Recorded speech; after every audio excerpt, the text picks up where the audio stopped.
கண்களை மூடி தலைகளை தாழ்த்தி கண்களை மூடி தலைகளை தாழ்த்தி நாம் ஜெபிப்போம். கர்த்தருக்கு ஸ்தோத்திரம்.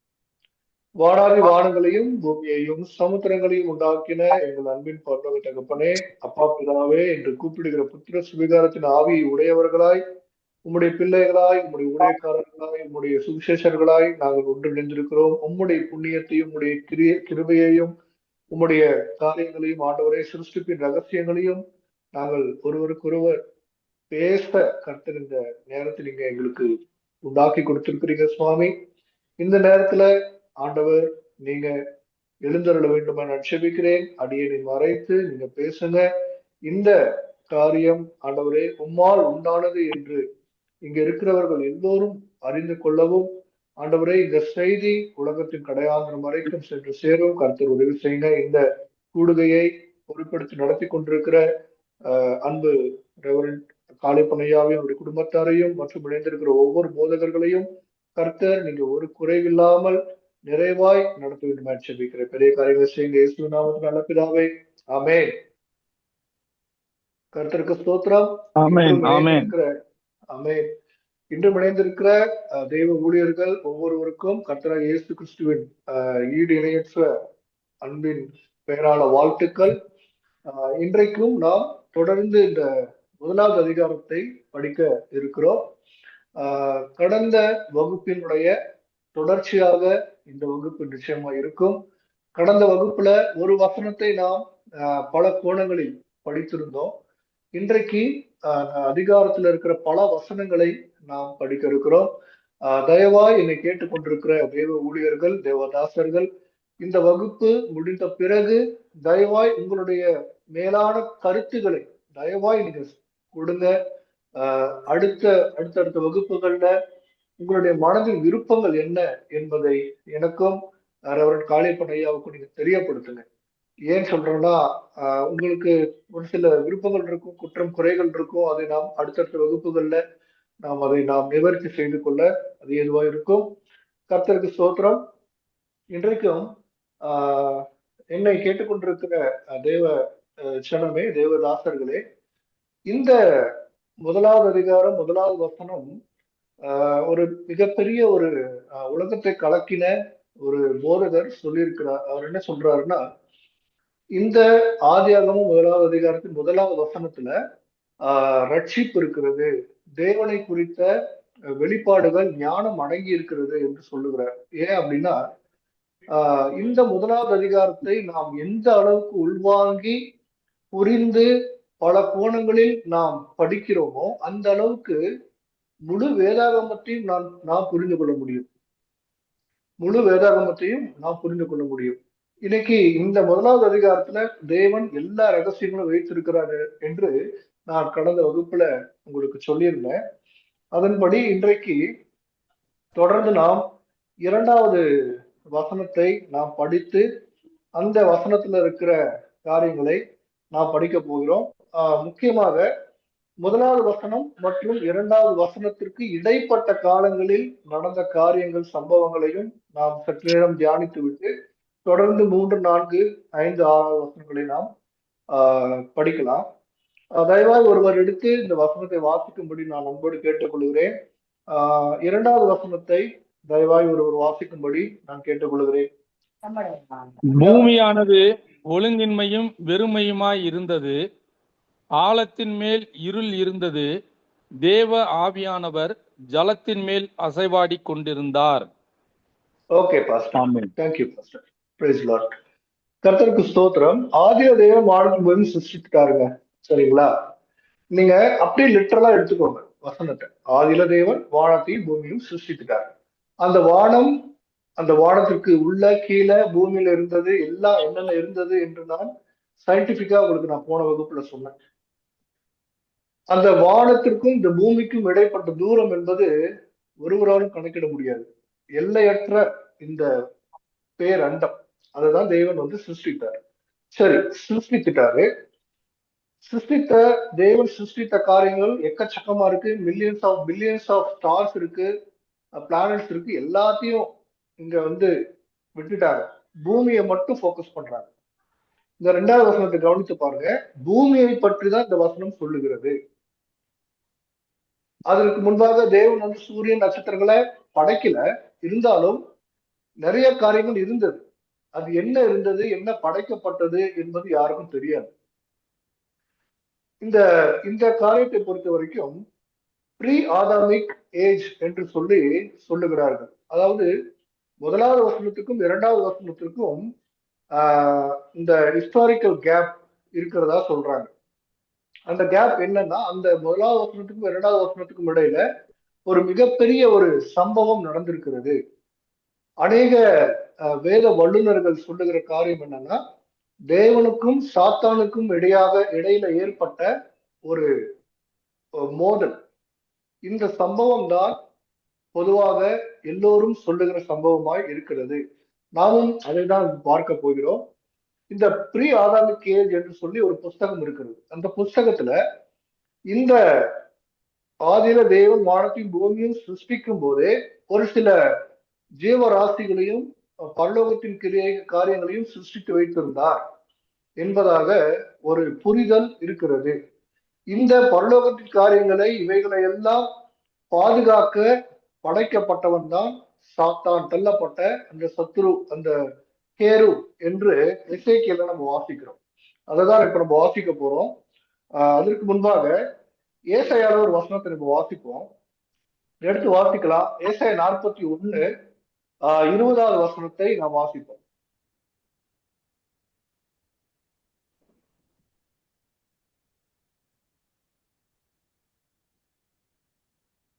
ஏசாயா 41:20. கர்த்தருடைய கரம் அதை செய்தது என்று இஸ்ரவேலின் பரிசுத்தர் அதை படைத்தார் என்றும் யாவரும் கண்டு உணர்ந்து சிந்தித்து அறிவார்கள். ஆமென். Thank you pastor. கர்த்தருடைய கரம் தான் வானத்தையும் பூமியையும் சிருஷ்டித்தது. வார்த்தையால் உண்டாக்கினார், வார்த்தையால் படைத்தார். ஒரு வார்த்தை சொன்னார், எல்லாம் உண்டாயிட்டது என்று சொல்லுவாங்க. இறையியல் ரீதியாக ஸ்பிரிச்சுவல் மீனிங்ல நாம் அதை புரிந்து கொண்டாலும் கூட மெட்டீரியலா அவர் வந்து பிசிக்கலா தேவன் வந்து எல்லாவற்றையும் படைத்திருக்கிறார். அதுதான் இந்த வசனத்தின் மூலியமா நாம் புரிந்து கொள்ள வேண்டிய காரியமா இருக்கிறது. அடுத்து எரேமியா 32:17வது வசனம் வாசிக்கலாம் பாஸ்டர். ரெண்டு வசனத்துக்கு ஒரு ஒற்றுமை இருக்கு, அதை மாத்திரம் நான் உங்களுக்கு சொல்றேன். எரேமியா 32:17. 17. கர்த்தராகிய ஆண்டவரே, இதோ தேவரீர் உம்முடைய மகாபலத்தினாலும் நீட்டப்பட்ட உம்முடைய புயத்தினாலும் வானத்தையும் பூமியை உண்டாக்கினீர். உம்மாலே செய்யக்கூடாத அதிசயமான காரியம் ஒன்றுமில்லை. ஆமென். அல்லேலூயா. அவருடைய நீட்டிய புயத்தினால் அவர் எல்லாவற்றையும் சிருஷ்டித்திருக்கிறார். 6 நாட்கள் அவர் உழைத்து எல்லாவற்றையும் சிருஷ்டித்து 7வது நாள் ஓய்ந்திருந்தார். சரி, அதை நான் பிறகு பார்ப்போம். இந்த வசனங்களை நான் உங்களுக்கு எதற்காக சொன்னேன் அப்படின்னா, பிசிக்கலா தேவன் எல்லாத்தையும் உண்டாக்கி இருக்கிறார், எல்லாவற்றையும் படைத்து இருக்கிறார் என்பதை நாம் புரிந்து கொள்ள வேண்டும் என்பதற்காக. அடுத்து இந்த 2 வசனங்களுக்கு இடைப்பட்ட காலகட்டத்தில் நடந்த சம்பவத்தை நாம் எசேக்கியேல்ல வாசிக்க முடியும். எசேக்கியேல் 28:12, 13, 14, 15 வாசிக்கலாம் பாஸ்டர். நீ தேவனுடைய தோட்டமாகிய ஏதேனில் இருந்தவன். பத்மராகம், புஷ்பராகம், வைரம், படிகப்பச்சை, கோமேதகம், யஸ்பி, இந்திரநீலம், மரகதம், மாணிக்கம் முதலான சகலவித ரத்தினங்களும் பொன்னும் உன்னை மூடிக்கொண்டிருக்கிறது. நீ சிருஷ்டிக்கப்பட்ட நாளில் உன் மேல வாத்தியங்களும் உன் நாதஸ்வரங்களும் உன்னிடத்தில் ஆயத்தப்பட்டிருந்தது. நீ காப்பாற்றுகிறதுக்காக அபிஷேகம் பண்ணப்பட்ட கேரு தேவனுடைய பரிசுத்த பர்வதத்தில் உன்னை வைத்தேன். அக்னிமயமான கற்களின் நடுவே உலாவினாய். நீ சிருஷ்டிக்கப்பட்ட நாள் துவக்கி உன்னில் அநியாயம் கண்டுபிடிக்கப்பட்டது மட்டும் உன் வழிகளில் குறையற்றிருந்தாய். உன் வியாபாரத்தின் மிகுதியினால் உன் கொடுமை அதிகரித்து நீ பாவம் செய்தாய். ஆகையால் நான் உன்னை தேவனுடைய பர்வதத்திலிருந்து ஆகாதவன் என்று தள்ளி காப்பாற்றுகிற கேருபாய் இருந்த உன்னை அக்கினிமயமான கற்களின் நடுவே இராதபடிக்கு அழித்து போடுவேன். போதுமா? 15 வரைக்கும் வாசிங்க பாஸ்டர். 18. ஓகே. உன் அழகினால் உன் இருதயம் மேட்டுமையாயிற்று, உன் 15 வரைக்கும் போதும். 15. ஓகே ஓகே 16 படிச்சுட்டேன். போதும் பாஸ்டர். தேங்க்யூ. கர்த்தருக்கு ஸ்தோத்திரம். பாருங்க, இந்த அதிகாரத்துல தெளிவாக நமக்கு சொல்லப்பட்டிருக்கிறது. இந்த தீரு ராஜாவை பற்றி சொல்லப்பட்டிருக்கிறதாக என்று நாம் சொல்ல எடுத்துக்கொண்டாலும் கூட, ஸ்பிரிச்சுவலாக இறையியல் ரீதியாக பார்க்கும் போது தீரு ராஜாவினுக்குள்ள இருந்த அந்த அந்தி கிறிஸ்துவின் தள்ளப்பட்ட பிசாசினுடைய ஆவியினுடைய காரியங்களை இந்த வசனங்களில் நாம் வாசிக்கிறோம். அப்போ அந்த தள்ளப்பட்ட தூதர்களுடைய தலைவனாகிய லூசிஃபரை பற்றி இந்த வசனம் நமக்கு இந்த காரியங்கள் எழுதி கொடுக்கப்பட்டிருக்கிறது. பாருங்க, ஒரு சில விஷயங்களை நம்ம இந்த காரியங்கள்ல இந்த வசனங்கள்ல நிறைய விஷயங்களை நம்ம படிக்க முடியும். அவன் எப்படிப்பட்டவனாய் படைக்கப்பட்டிருந்தான் அப்படின்னா, பூரண அழகுள்ளவன், ஞானத்தினால் நிறைந்தவன், பூரண அழகுள்ளவன், ஞானத்தினால் நிறைந்தவன் என்று சொல்லப்பட்டிருக்கிறது. தானியேல் ஞானியை விட ஞானம் உள்ளவன் என்று ஒரு இடத்துல எழுதப்பட்டிருக்கிறது. அப்போ இங்க பாருங்க, இவர் காப்பாற்றுவதற்காக அபிஷேகம் பண்ணப்பட்ட கேரு. இந்த லூசிஃபரானவன் அவன் ஒரு கேருவாக படைக்கப்பட்டவன். அவன் எதற்காக படைக்கப்பட்டான்னா, காப்பாற்றுவதற்காக படைக்கப்பட்டான். எதை காப்பாற்றுவதற்காக? ஆதில தேவன் வானத்தையும் பூமியும் சிருஷ்டித்தார். பூமி ஒழுங்கின்மையாக இருந்தது அப்படின்னும் போது, ஏதேனில் இருந்தாயே என்று வசனம் வருது இல்ல பாஸ்டர்? இந்த இடத்துல வாசிச்சிங்களா? ஏதேன் என்று சொல்லி வசனம் வார்த்தை. எசேக்கியேல் எத்தனாம் அதிகாரம் பாஸ்டர்? 18 28. ஓகே, 28:14 இருக்கு நினைக்கிறேன். எந்த வசனத்துல அவர் ஏதேன் என்று சொல்ல வைத்தேன்? 13வது வசனத்துல நீ தேவனுடைய தோட்டமாகிய ஏதேனில் இருந்தவன். 13 தேவனுடைய தோட்டமாகி ஏதேன் என்று சொன்னால், ஏதேன் என்கிற வார்த்தைக்கு அர்த்தம் என்னன்னு கேட்டீங்கன்னா, ஏதேன் என்று சொன்னால் அமைதியான இடம், பரலோகம் என்று பல அர்த்தங்கள் இருக்கிறது. நான் பாருங்க, அந்த ஏதேன் என்கிற வார்த்தைக்கான அர்த்தம் நான் உங்களுக்கு சொல்றேன். A beautiful garden where Adam and Eve were placed at the creation. When they disobeyed and ate the forbidden fruit from the tree of knowledge of good and evil, they were driven from their paradise என்று ஏதேனை குறித்து சொல்லப்பட்டிருக்கிறது. ஏதேனுங்கிற இடம் எப்படிப்பட்டதுன்னா, a place of complete bliss and delight and peace. bliss அப்படின்னா மிகவும் ஒரு சமாதானமான பேரின்பம் இருக்கக்கூடிய ஒரு இடம் என்பதாக ஏதேனை பற்றி சொல்லப்பட்டிருக்கிறது. டிலைட் மன மகிழ்ச்சியான ஒரு சமாதானமான ஒரு அமைதியான ஒரு இடம். அப்போ அந்த இடம் எங்க இருந்திருக்கும் என்று நீங்க சிந்திச்சு பார்க்க வேண்டும். அந்த இடம் இந்த இடத்துல சொல்லப்பட்டிருக்கிற ஏதேன் என்கிற இடம் பரலோகத்தை குறிக்கிறது. ஏன்னா பரலோகத்துல தேவனோடு அவன் இருந்தவன். அங்கு அவன் பாவம் செய்ததனால் தொடர்ந்து அந்த வசனத்துல தேவனுக்கு விரோதமாய் அவன் எழும்பினதனால், தேவனுக்கு மேலாக அவனுடைய சிங்காசனத்தை அவன் கட்டுவேன் என்று சொன்னதனால் அங்கிருந்து தள்ளப்படுகிறான் என்பதாக நாம் புரிந்து கொள்ள வேண்டும். அப்போ அங்கிருந்து தள்ளப்படுகிற எதற்காக? காப்பாற்றுவதற்காக அவன் படைக்கப்பட்டான். ஆதியில தேவன் பல காரியங்களை சிருஷ்டித்திருக்கிறார். சொல்ல முடியாது, யாருக்கும் தெரியாது அவர் என்னென்ன படைத்திருந்தார், என்னென்ன படைப்புகள் இருந்தன, என்னென்ன படைப்புகளை எல்லாம் பாதுகாப்பதற்காக அவன் வைக்கப்பட்டிருந்தான் என்பது தெரியாது. இந்த காரியங்கள் யாருக்கு தெரியும்னா, கர்த்தராகிய இயேசு கிறிஸ்துவுக்கும்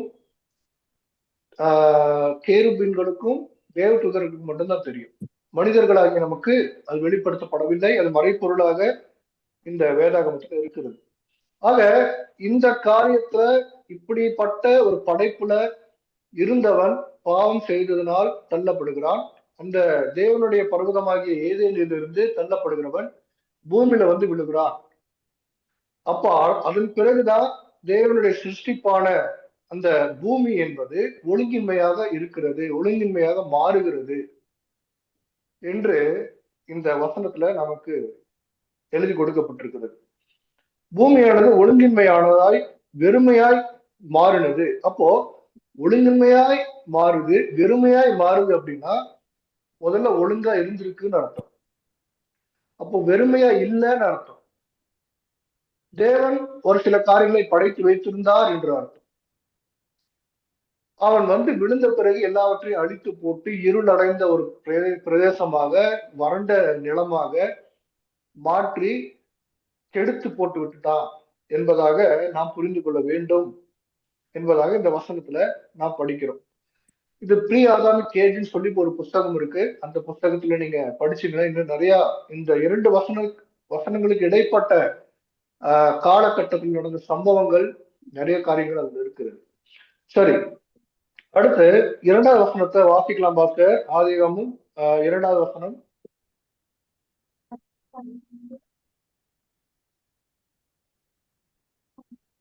பாஸ்டர் வாசிங்க பாஸ்டர், யாராவது ஒருத்தர் வாசிங்க.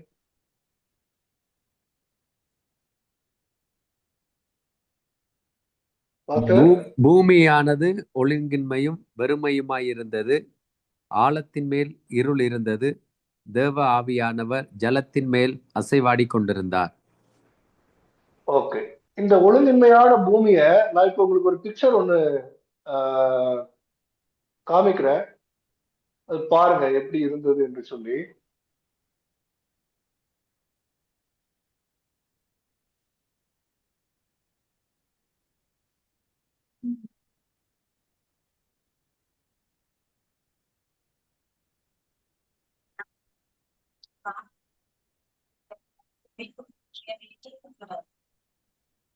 ஓகே, எல்லாருக்கும் தெரியுதா பாஸ்டர்ஸ்? பாஸ்டர்ஸ் எல்லாருக்கும் தெரியுதா? தெரியுதையா? ஓகே, கர்த்தருக்கு ஸ்தோத்திரம். பாருங்க, இதுதான் இப்ப நம்ம இருக்கிற பூமியினுடைய ஆக்சுவல் தோற்றம். இது எப்படி இருக்கு பார்க்க? ஷேப் எப்படி இருக்கு? ஒழுங்கின்மையா இருக்கு, கோணலா இருக்கு, கோணலா இருக்கு. இதுதான் ஆக்சுவல் பூமியினுடைய தோற்றம், வடிவம். ஒரு சில பிக்சர்ஸ்ல நல்ல ஒரு கோழி குண்டு மாதிரி நல்ல ஒரு அழகான வட்டமான வடிவத்துல பார்க்கவே அப்படியே கண்ணுல பொத்திக்கிற மாதிரி இருக்கும், அந்த மாதிரி காட்டுவாங்க. அது என்னன்னு கேட்டீங்கன்னா கிராவிட்டிக்கல் எஃபெக்ட்னால பூமி சுத்தி கொண்டிருக்கிறது, தன்னைத்தானே பூமி சுத்துது. அப்படி பூமி சுத்தும் போது இந்த புவியீர்ப்பு விசையின் காரணமாக கடல்ல இருக்கிற அலைகள் அலையும் போது அந்த எடுக்கிற பிக்சர் ஆனது பர்ஃபெக்டான ஒரு வட்டமான ஒரு வடிவத்தை நமக்கு தோற்றத்தை அளிக்கிறதே தவிர உண்மையான பூமியினுடைய தோற்றம் இதுதான். இப்போ நாம் வாழ்ந்து கொண்டிருக்கிற பூமியுடைய தோற்றம் இதுதான். பூமி ஒழுங்கின்மையான ஒரு வடிவத்துல இருக்கிறது, ஆழங்கள் இருக்கிறது, பள்ளங்கள் இருக்கிறது, மேடுகள் இருக்கிறது என்று விஞ்ஞான பூர்வமாக நாசாவுடைய சயின்டிபிக் ப்ரூஃப் இருக்குது.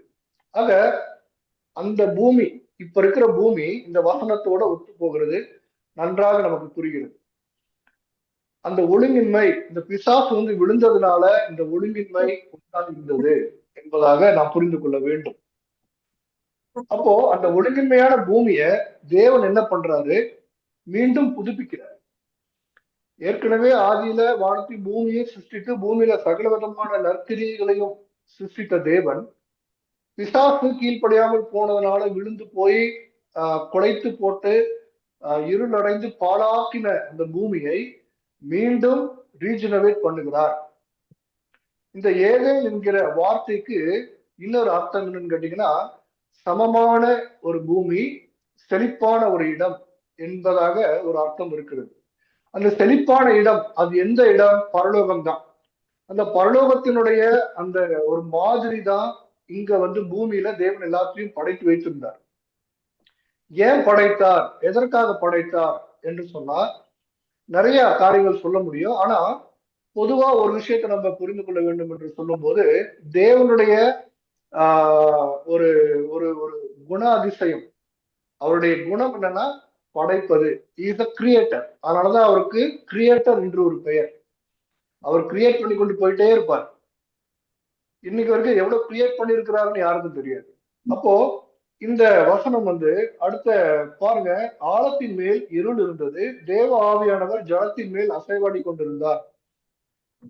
தேவ ஆவியானவர் ஜலத்தின் மேல் அசைவாடி கொண்டிருந்தார். அப்ப ஜலம் என்பது பூமியில இருந்தது.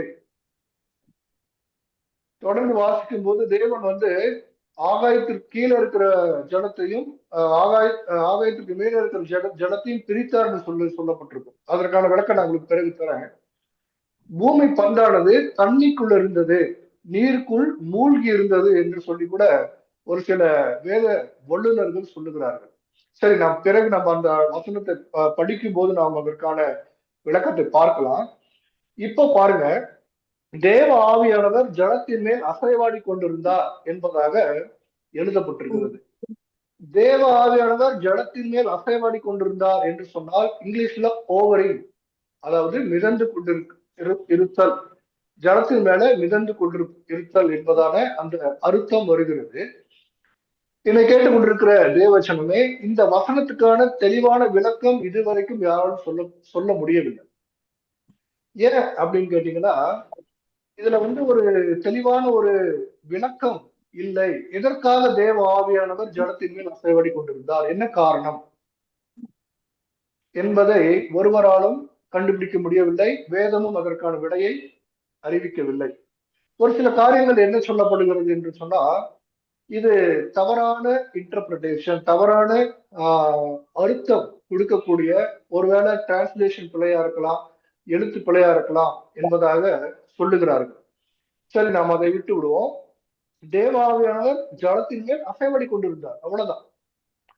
ஜலம் இருக்கு, பூமி ஒழுங்கின்மையா இருக்கு, வெறுமையா இருக்கு, மரமோ செடியோ கொடியோ மனிதர்களோ மிருக ஜீவன்களோ எதுவுமே இல்லை.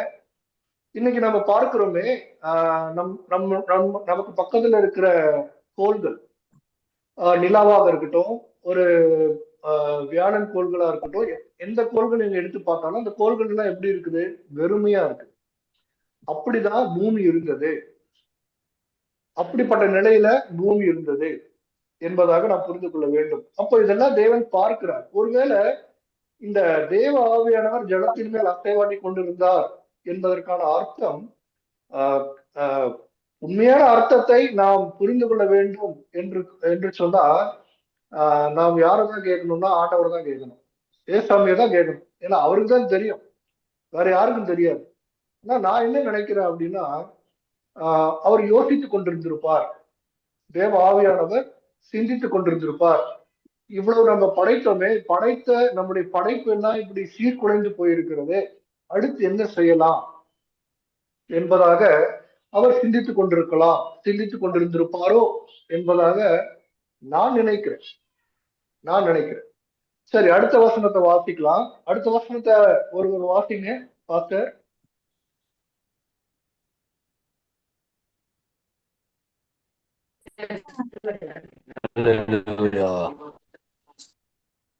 மூணாவது வசனமா பாஸ்டர்? மூணாவது வசனம். தேவன் வெளிச்சம் உண்டாக கடவுது என்றார், வெளிச்சம் உண்டு. ஆமென், கர்த்தருக்கு ஸ்தோத்திரம். அப்ப பாருங்க, அது வரைக்கும் இருள் சூழ்ந்து இருக்கிறது. பிசாசினுடைய கிரியைகள், பிசாசினுடைய செய்கைகள் வந்து பூமியில விழுந்ததுனால பூமியும் அதை சுற்றி இருக்கிற பகுதிகள் எல்லாமே இருளா இருக்கிறது. தேவன் வெளிச்சத்துல இருக்கிறவர், ஒருவரும் கூடாத ஒளியில வாசம் செய்கிற தேவன் படைத்த சிருஷ்டிப்பு எப்படி இருக்கும், அது வெளிச்சமா தான் இருக்கும். வெளிச்சமா இருந்த அந்த சிருஷ்டிப்பானது வெளிச்சமற்று இருள் அடைந்து போயிருந்தது. அந்த நேரத்துல தேவன் பொறுமையா பாக்குறார். இப்போ நம்ம வந்து ஒரு ப்ராஜெக்ட் செய்யறோம், அந்த ப்ராஜெக்ட் என்ன ஆயிடுது, கொலாப்ஸ் ஆயிடுது, கெட்டு போயிடுது, உடைந்து போயிடுது, இல்ல அழிந்து போயிடுது. நம்ம என்ன பண்ணுவோம், சட்டுன்னு அப்செட் ஆயிடுவோம். ஒரு மேனுஃபேக்சரர் ஒரு கார் செய்யறாரு, அந்த கார் வந்து சரியா ஓடல, கெட்டு போகுது. அப்ப நமக்கு என்ன தோணும், ஒரு அப்செட் வரும். இவ்வளவு உழைச்சோமே, இவ்வளவு கஷ்டப்பட்டு நம்ம சிருஷ்டித்தோமே, செஞ்சோமே, இது கெட்டு போச்சே அப்படின்னு சொல்லி என்ன பண்ணுவோம், உக்காந்து சிந்திப்போம். அதை வந்து நம்ம அழிச்சிட மாட்டோம். அப்போ ஏன்னா நம்மளுடைய படைப்பு அது, நம்மளுடைய உழைப்பு. அது போலதான் தேவன், அவருடைய உழைப்பு அது. வானமும் பூமியும் தேவனுடைய உழைப்பு. அப்போ அதை பார்த்து தேவன் என்ன பண்ணாரு, இப்படி இருளடைந்து போய் கெட்டு போனதை நம்ம திருப்பியும் சரி செய்யணும் என்பதாக தான் முதலாவது ஒண்ணுன்னா செய்யறாரு. ஃபர்ஸ்ட் என்ன செய்யறாரு, வெளிச்சத்தை உண்டாக்குகிறார். இருளா இருந்த இடத்த முதல்ல வெளிச்சமாக்குகிறார். இப்போ ஒரு வீடு வாங்கும்போது அது பழைய வீடா இருந்ததுன்னா, இருள் அடைந்த வீடா இருந்ததுன்னா, வீடு வாங்குறவங்க என்ன பண்ணுவாங்க, ஒண்ணுன்னா அது ரீஜெனரேட் பண்ணுவாங்க. முதல்ல அந்த வீட்டை பெருக்கி சுத்தம் பண்ணுவாங்க. அப்புறமா பெயிண்ட் அடிப்பாங்க, சுண்ணாம்பு அடிப்பாங்க. அப்புறம் வெளிச்சத்துக்கு லைட் போடுவாங்க. அந்த வீட்டை அலங்கரிப்பாங்க. எங்கேயாவது சிதலம் அடைஞ்சிருந்ததுன்னா சிமெண்ட் பூசுவாங்க. இப்படியாக ஒண்ணுன்னா செய்வாங்க இல்லையா? அது போலதான் தேவனும் செய்தார். அப்போ அந்த இருள் அடைந்த அந்த இடத்த முதல்ல அந்த இருளை போக்குவதற்கு என்ன செய்யணும், வெளிச்சத்தை கொடுக்கணும் என்று தேவன் தீர்மானித்து வெளிச்சம் உண்டாக கடவுது என்று கட்டளை கொடுக்கிறார். அப்போ உடனே அங்கு என்ன ஆகுது, வெளிச்சம் உண்டாகிறது. அந்த வெளிச்சம் எப்படிப்பட்ட வெளிச்சம், அந்த வெளிச்சம் எங்கிருந்து வந்தது? அப்ப சூரியன் இல்லையே என்று நீங்க யோசிச்சீங்கன்னா, என்று நீங்க கேட்டீங்க அப்படின்னா, நாம் அதிகாலையில எழுந்துக்கிறோம். நான் 5 மணிக்கு எழுந்துக்கிற வழக்கம் எனக்கு இருக்குது. 5 மணிக்கு 4 மணிக்கு விடியற் காலையில ஒரு வெளிச்சம் வரும் பாருங்க. அதிகாலை வெளிச்சம், அதாவது ஒரு 6 மணிக்கு. அப்ப சூரியன் இருக்காது, ஆனாலும் ஒரு வெளிச்சம் இருக்கும் இல்லையா? அப்படிப்பட்ட ஒரு வெளிச்சத்தை தான் தேவன் முதலாவது உண்டாக்குகிறார், சிருஷ்டிக்கிறார். அப்ப அந்த வெளிச்சம் என்ன பண்ணுது, பூமியினுடைய காரிருளை எல்லாம் நீக்கி வெளிச்சத்தை கொடுக்கிறது. என்னை கேட்டுக்கொண்டிருக்கிற தேவ ஜனமே, இந்த பரிசுத்த வேதாகமம் முழுவதும் பூமியை போக்கஸ் பண்ணி தான் தேவன் நமக்கு எழுதி கொடுத்திருக்கிறார். மற்ற பிளானட்ஸ் எல்லாம் அவருக்கு ஒரு விஷயமே கிடையாது. புதன் இருக்கிறது, செவ்வாய் இருக்கிறது, வியாழன் இருக்குது, புளூட்டோ வரைக்கும் இன்னைக்கு விஞ்ஞானிகள் கண்டுபிடிச்சிருக்கிறாங்க. வேற எந்த பிளானட்டையும் தேவன் போக்கஸ் பண்ணல. ஏன் போக்கஸ் பண்ணல என்று சொன்னால், அது ஆவிக்குரிய காரியம் நிறைய இருக்கும். அது பிசாசு விழுந்து எல்லா இடத்தையும் கெடுத்து போட்டுட்டான். ஆனா ஒரு புள்ளியில இருந்து இழந்து போனதையெல்லாம் மீண்டும் கொண்டு அவருடைய வல்லமையை வெளிப்படுத்த வேண்டும் என்று தேவன் தீர்மானித்திருக்கிறார். கர்த்தருக்கு ஸ்தோத்திரம். அப்ப பாருங்க, அந்த வெளிச்சத்தை பூமியில தான் தேவன் அந்த வெளிச்சத்தை உண்டாக்குகிறார். அடுத்த வசனத்தை வாசிக்கலாம். 4வது வசனம். வெளிச்சம் நல்லது என்று தேவன் கண்டார். வெளிச்சத்தையும் இருளையும் தேவன் வெவ்வேறாக பிரித்தார். கர்த்தருக்கு ஸ்தோத்திரம். ஏன் வெளிச்சத்தையும் தேவன் வெளிச்சத்தையும் இருளையும் வெவ்வேறாக பிரிக்கிறார்? தேவன் எப்போதும் வெளிச்சத்திலேயே இருக்கிறவர் தான். அவருக்குள்ள இவ்வளவு வேணும் இருள் கிடையாது. ஆனா இருளுங்கிற கான்செப்டை கொண்டு வராரு. அந்த இருளை போக்குவதற்கு வெளிச்சத்தை உண்டாக்குறாரு. அந்த வெளிச்சத்தையும் இருளையும் வெவ்வேறாக பிரிக்கிறார். இதெல்லாம் எதற்காக செய்யறாரு அப்படின்னு கேட்டீங்கன்னா, மனுஷனை படைச்சு மனுஷனை வைத்து அந்த பொல்லாத சத்துருவை கீழ்படுத்தணும் என்பதற்காக. பாருங்க, தொடர்ந்து வாசிக்கலாம். தேவன் இருளையும் அந்த வெளிச்சத்தையும் வெவ்வேறாக பிரிக்கிறார். பிரித்த பிறகு 5வது வசனம் வாசிக்கலாம் பாஸ்டர். தேவன் வெளிச்சத்துக்கு பகல் என்று பெயரிட்டார், இருளுக்கு இரவு என்று பெயரிட்டார். சாயங்காலமும் விடிய காலமும் ஆகி 1ஆம் நாள் ஆயிற்று. ஆமென். ஆமென். கர்த்தருக்கு ஸ்தோத்திரம். பாருங்க, தேவன் வெளிச்சத்திற்கு அவரே ஒரு பெயர் வைக்கிறார். இந்த 1வது அதிகாரத்தினுடைய ஒரு அழகான ஒரு விஷயம் என்னன்னு கேட்டீங்கன்னா, இன்னைக்கு வரைக்கும் உலகத்துல வந்த எந்த ஒரு விஞ்ஞானியும் கண்டுபிடிக்க முடியாத ஒரு சில காரியங்களுக்கு யார் பேர் வைத்தாங்கன்னே தெரியல. தேவன் வைத்த பேர் தான் அதெல்லாம். அது ஒரு லிஸ்டே இங்க இருக்குது. வெளிச்சத்துக்கு தேவன் பெயர் வச்சாரு. சமுத்திரத்திற்கு சமுத்திரம்னு தேவன் பேர் வச்சாரு. வட்டாந்திரைக்கு பூமின்னு பேர் வச்சாரு. இப்படியாக தொடர்ந்து வாசிச்சீங்கன்னா இந்த பெயரெல்லாம் தேவனே வைக்கிறார்.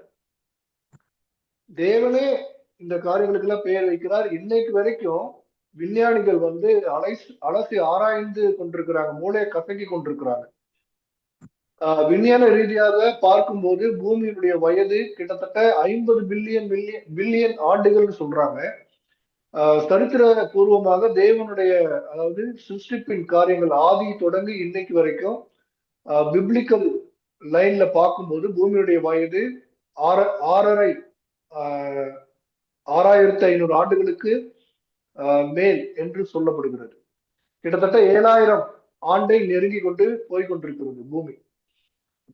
சயின்டிபிக்கா சொல்லப்படுகிற வயதெல்லாம் எடுத்துக்கொள்ள முடியாது. அப்போ இந்த மாதிரி காரியங்கள் நிறைய சொல்லப்பட்டிருக்கிறது. இந்த விஞ்ஞானிகளால் கூட எத்தனை ஆண்டுகளுக்கு முன்பான காரியங்களை எல்லாம் விஞ்ஞானிகள் கண்டுபிடிச்சு வச்சிருக்கிறாங்க. ஆனா இந்த பூமிக்கு பூமி என்று பெயர் வைத்தது யாரு என்பது இன்னைக்கு வரைக்கும் எந்த விஞ்ஞானியாலும் கண்டுபிடிக்க முடியல. அதே மாதிரி சமுத்திரம் என்று பெயர் வைத்தது யாரு என்று இன்னைக்கு வரைக்கும் யாராலையும் கண்டுபிடிக்க முடியல. அப்போ அந்த வெளிச்சத்திற்கு இந்த பகல், டே அண்ட் நைட், இந்த கான்செப்ட் எல்லாம் எங்கிருந்து வந்தது, யாரு இந்த பெயரெல்லாம் வச்சதுங்கிறது யாருக்குமே தெரியல, விஞ்ஞானிகளுக்கு தெரியல. அததான் விஞ்ஞானிகள் மூளையை கசக்கி கொண்டு ஆராய்ந்து கொண்டிருக்கிறாங்க. இப்படி இந்த இந்த மிஸ்டீரியஸ் கொஸ்டின்ஸுக்கு எல்லாமே பதில், ஆன்சர் நம்முடைய பரிசுத்த வேதாகமத்துல இருக்கிறது. அப்போ அந்த பகலையும் அந்த இரவையும் தேவன் எதற்காக படைத்தார் என்று சொல்லும் போது, நாட்களை உண்டாக்குவதற்காக தேவன் பகலையும் இரவையும் படைத்தார். அந்த வசனத்திலே நம்ம வாசிக்கிறோம், சாயங்காலமும் விடிய காலமும் ஆகி 1ஆம் நாள் ஆயிற்று. அப்போ அந்த டே கவுண்டிங் ஸ்டார்ட் ஆகுது. இந்த 1வது வசனத்துல நம்ம பார்க்கிறோம், ஆதியில தேவன் வானத்தை பூமி சிருஷ்டித்தார் என்ற அந்த வசனத்துல நேரம் ஸ்டார்ட் ஆகுது, நேரம் காலம் எல்லாம் ஸ்டார்ட் ஆகுது. இப்போ நம்ம ஒரு நேரத்துக்குள்ள, காலத்துக்குள்ள, வருஷத்துக்குள்ளதான் நம்ம இருக்கிறோம். ஒரு மனுஷனுக்கு வருஷத்துக்கு 365 நாள் இருக்குது, 12 மாதங்கள் இருக்கிறது, மாதத்திற்கு 30 நாள், 31 நாள், 29 நாள் இருக்கிறது. ஒரு மணி நேரத்திற்கு ஒரு நாளைக்கு 24 மணி நேரம் இருக்கிறது. இப்படியாக ஒரு நாளுக்குள்ள இத்தனை விஷயங்கள் இருக்குது, ஒரு வருஷத்துக்குள்ள இத்தனை விஷயங்கள் இருக்குல்ல. இதெல்லாம் எங்க ஸ்டார்ட் ஆகுது அப்படின்னு கேட்டீங்கன்னா, இந்த வசனத்துலதான் தேவன் ஒரு புதிய கான்செப்டை உண்டாக்குகிறார். இந்த கான்செப்ட் எல்லாம் பரலோகத்துல இல்ல. பரலோகத்தில் நாம் ஏற்கனவே பார்த்தோம், பரலோகத்துல தேவ தூதர்களுக்கும் கேருபீன்களுக்கும் கோடானகோடி தேவர்களுக்கும், அதாவது இந்த மூப்பர்கள் என்று சொல்லப்படுகிற தேவனுடைய சிங்காசனத்துல இருக்கிற, சிங்காசனத்தை சுற்றி இருக்கிற 24 மூப்பர்கள், இவர்களுக்கெல்லாம் நேரமோ காலமோ கேலண்டரோ டைமோ கிடையாது. இந்த கான்செப்ட் எல்லாம் எதற்காக படைக்கிறார் பாருங்க. ஒன்னொன்னா யோசிச்சு செதுக்கி ஆண்டவர் செய்யறார் பாருங்க. மீண்டும் என்னுடைய இன்ட்யூஷன் அல்லது தேவன் எனக்கு கொடுத்திருக்கிற இந்த வெளிப்பாடு சரியாக இருக்குமே ஆனால், தேவ ஆவியானவர் ஜலத்தின் மேல் அசைவாடி கொண்டிருந்தார் என்று சொல்லப்பட்டிருக்கிற அந்த காரியம் அவர் அசைவாடி கொண்டு யோசித்துக் கொண்டிருந்திருப்பார் என்பதாக தான் நான் புரிந்து கொண்டிருக்கிறேன். நான் உங்களுக்கு அந்த விளக்கத்தை கொடுக்கிறேன். அடுத்து என்ன செய்யலாம்? ஓகே, நம்ம செய்தது ஃபெயிலியர் ஆயிடுச்சு. தேவன் செய்தது ஃபெயிலியர் ஆகாது, அது அந்த பிசாசினால் அந்த ஒரு இழப்பு வந்துருச்சு. அந்த இழப்பை எப்படி சரி கட்டுவது, எப்படி புதுப்பிப்பது என்பதாக தேவன் யோசித்துக் கொண்டிருந்திருப்பார் என்று நான் புரிந்து கொள்கிறேன். அப்படி யோசிச்சு ஒன்னொன்னா செய்யறார்.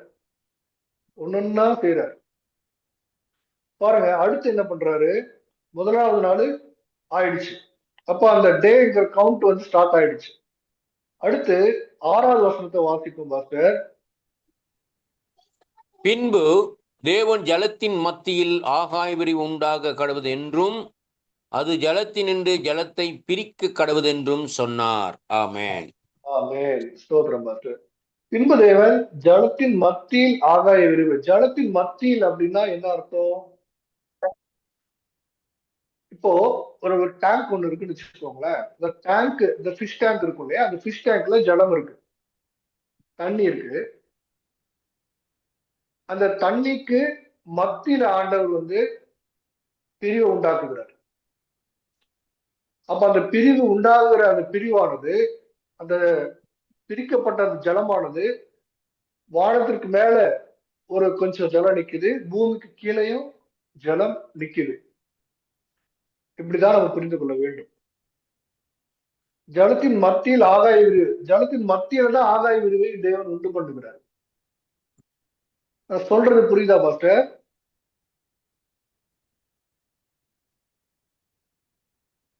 பாஸ்டர் நான் சொல்றது புரியுதா? இருக்கீங்களா? Okay yes pastor. இருக்கேன் பாஸ் புரியுது. Okay pastor. அப்ப பாருங்க, இந்த ஜலத்தின் மத்தியில தான் ஆகாய விரிவுங்கிற ஒரு விஷயத்தை கொண்டு வந்து இடையில சொருகிறார் ஆண்டவர். அப்போ இந்த ஆகாயமும் இந்த பூமியும் இந்த பூமியின் உள்ளவைகளும் ஜனங்களுக்கு மத்தியில இருக்குது. எங்க இருக்குது? ஜனங்களுக்கு மத்தியில இருக்குது. உங்களுக்கு இன்னும் வந்து விளக்கமா சொல்லணும், எப்படி இது நீங்க வந்து பிப்ளிக்கலா ப்ரூஃப் பண்ணுங்கன்னு சொன்னீங்க அப்படின்னா, நோவாவின் காலத்துல ஜலப்பிரளயம் வந்த போது என்ன நடந்தது? நோவாவின் ஜலப்பிரளயத்தின் சம்பவங்கள் ஆதியாகமம் எத்தனாவது அதிகாரத்தில் எழுதப்பட்டிருக்கிறது? எடுத்து ஒருவர் வாசிக்க முடியுமா? சட்டுன்னு வாசிச்சிருவோம். இதற்கான விளக்கத்தை நான் உங்களுக்கு கொடுக்க விரும்புகிறேன். 5ஆம் அதிகாரம் நினைக்கிறேன்.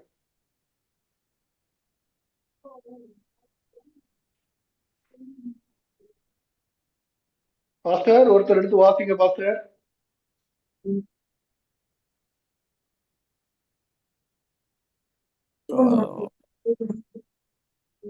எஸ் 6வது வசனம். அல்லேலூயா ஸ்தோத்திரம். 7வது இல்லையா பாஸ்டர்?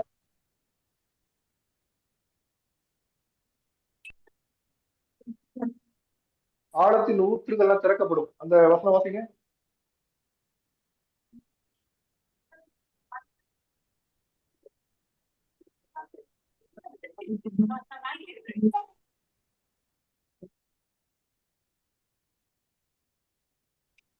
ஆதியாகமம் எத்தனாம் அதிகாரம் பாஸ்டர்?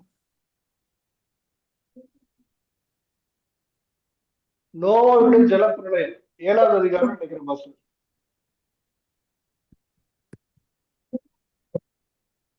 ஏழாவது அதிகாரம் பாருங்க.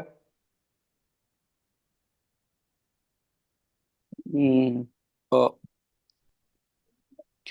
7வது அதிகாரம் 7வது வசனம். ஜலப்பிரளயத்துக்கு தப்பும்படி நோவாவும் அவனுடைய கூட அவன் குமாரன் அவன் மனைவி அவன் குமார மனைவிகளும் பேழைக்குள் பிரவேசித்தார்கள். 11வது வசனம் வாசிங்க. 11வது வசனம். நோவாவுக்கு 600ஆம் வயதாகும் வருஷம் 2ஆம் மாதம் 17ஆம் தேதியாக அந்நாளிலே மகா ஆழத்தின் ஊற்று கண்கள் எல்லாம் பிளந்தன. வானத்தின் மதகுகள் திறவுண்டன. 40 நாள் போதும். அந்த 11வது வசனத்துலதான் இருக்கு விஷயம். மகா ஆழத்தின் ஊற்றுகள் எல்லாம் பிளந்தன, வானத்தின் மதகுகளும் திறவுண்டன. வானத்தின் மதகுகள் தான் வானத்துல இருக்கிற அந்த ஜலம் மழையாய் பூமி மேல பொழிந்தது.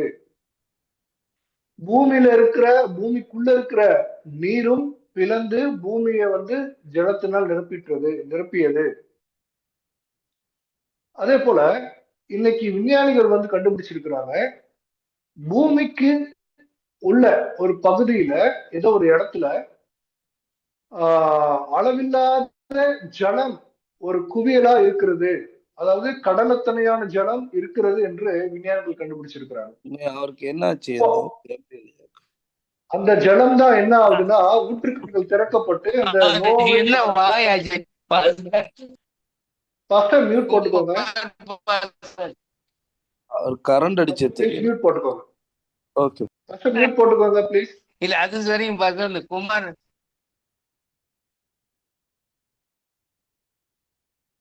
ஓகே.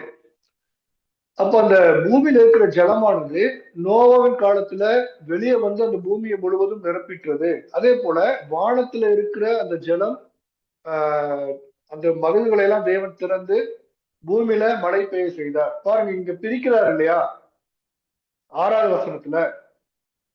அந்த ஜலம் இன்னைக்கு கூட வானத்திற்கு மேல ஒரு இடத்துல நிறைய தண்ணி இருக்குது, நீர் இருக்கிறது. அன்னைக்கு தேவன் பிரித்த அந்த நீர் அங்கு இன்றும் இருக்கிறது. அதே போல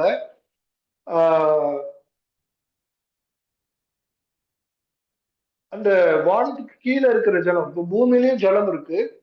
இன்னொரு சயின்டிபிக்கலா ப்ரூஃப் பண்ணியிருக்கிற காரியம் என்னன்னு கேட்டீங்கன்னா, பூமிக்கு கீழே, பூமி வந்து அந்தரத்துல மிதந்து கொண்டிருக்கிறது. அந்த பூமிக்கு கீழே வந்து ஒரு இடத்துல ஜலம் இருக்குது என்று சொல்லி விஞ்ஞானிகள் கண்டுபிடிச்சிருக்கிறாங்க.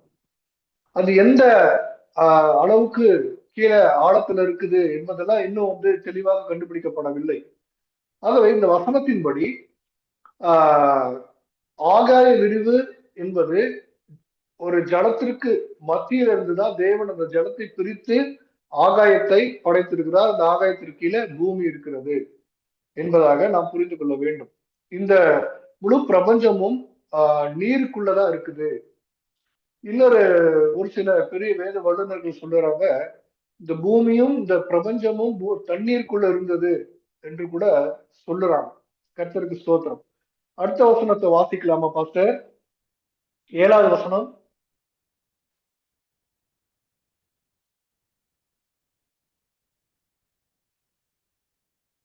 பாஸ்டர் இருக்கீங்களா? மியூட் பண்ணிட்டு எல்லாத்தையும் விட்டுட்டு சொல்லுங்க. பாஸ்டர் போதுமானது. ஜலப்பிரயத்துக்கு தப்பும்படி நோவாவும் அவனுடைய கூட, அதானே? இல்ல ஆதியாகமம் 7வது 1:7.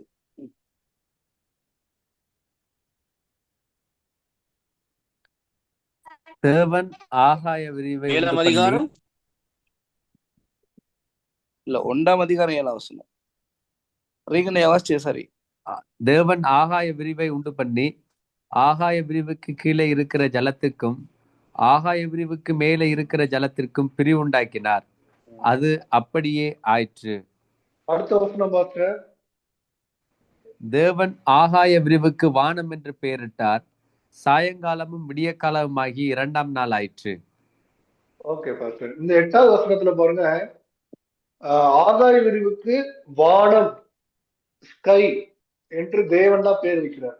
ஏற்கனவே வெளிச்சத்துக்கு பகல் என்று பெயரிட்டார் என்று நாம் படிச்சோம்.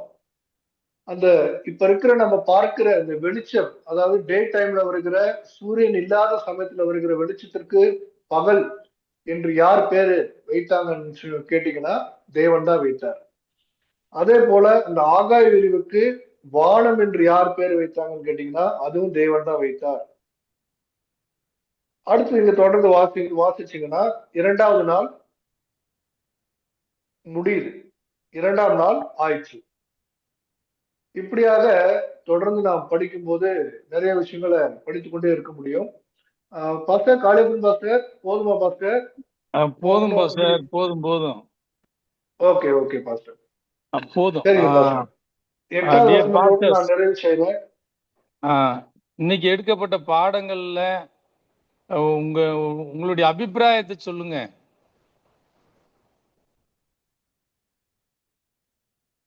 பாஸ்டர்ஸ் எல்லாருமே பேசாம இருந்தீங்கன்னா ஒன்றும் தெரியாது. பேசுங்க. பாடங்கள் இப்படி போனா பரவாயில்லையா, இல்ல டாபிக்கல் வைஸா போகணுமா, என்ன எப்படி எடுக்கணும்னு சொல்லுங்க. இதுதான் பாஸ்டர் சரி. இதுதான் சரியா? ஏன்னா கட்டமா எடுத்து சொல்லிட்டு போறது சரி இல்ல. இப்ப பாத்தீங்கன்னா கடவுள் வானத்தையும் பூமியும் படைத்தார் அப்படிங்கிறது ஒரு தலைப்பு. அதுல ஆணும் பெண்ணும் எப்படி படைக்கப்பட்டார்கள்ங்கிறது இன்னொரு தலைப்பு. ஆதாமும் மேவால் கீழ்ப்படியலைங்கிறது இன்னொரு தலைப்பு. கோபம் வந்து ஆபத்தானதுன்னு ஒரு தலைப்பு. நோவா கட்டிய பேலை, இப்படி நிறைய அப்படியே எடுத்துட்டு போலாம். ஏகப்பட்ட விஷயங்கள் இருக்குது. இப்படி எடுக்கலாமா அல்லது இந்த மாதிரி வெர்ஸ் பை வெர்ஸா எடுக்கணுமா உங்களுக்கு? பாஸ்டர் இன்னைக்கு அவரோட மதியம் நான் பேசினேன் டேனியல் பாஸ்டரோட. இந்த சப்ஜெக்டை இப்படித்தான் செய்யணும்னு நான் அவருக்கு மதியம் சொன்னேன். என்னன்னா ஒரு இப்போ 15 வசனம் வாசிச்சுட்டா அந்த 15 வசனங்களுக்குள்ள ஒரு 3 கட்டம் 2 கட்டம் அப்படி உடைச்சி செய்ய சொல்லி. அப்ப இப்ப பாஸ்டர் சொன்னது சரி பாஸ்டர். சரி, ரைட். இப்ப இன்னொரு வரைய கேட்டீங்க. இப்ப படைப்பை பத்தி தான் கேட்டிருக்கிறீங்க. இந்த படைப்பின் போது கூட இருந்தவர் யாரு? பாஸ்டர்ஸ்க்குரிய கேள்வி இது. பரிசுத்த ஆவியானவர். அப்புறம் இயேசு வார்த்தையா இருந்தார். இயேசு வார்த்தையா இருந்தாரா? சரி, வார்த்தையா இருந்தார். ஆதியிலே வார்த்தை இருந்தது. அந்த வார்த்தை அங்க சொல்றது அந்த வார்த்தை.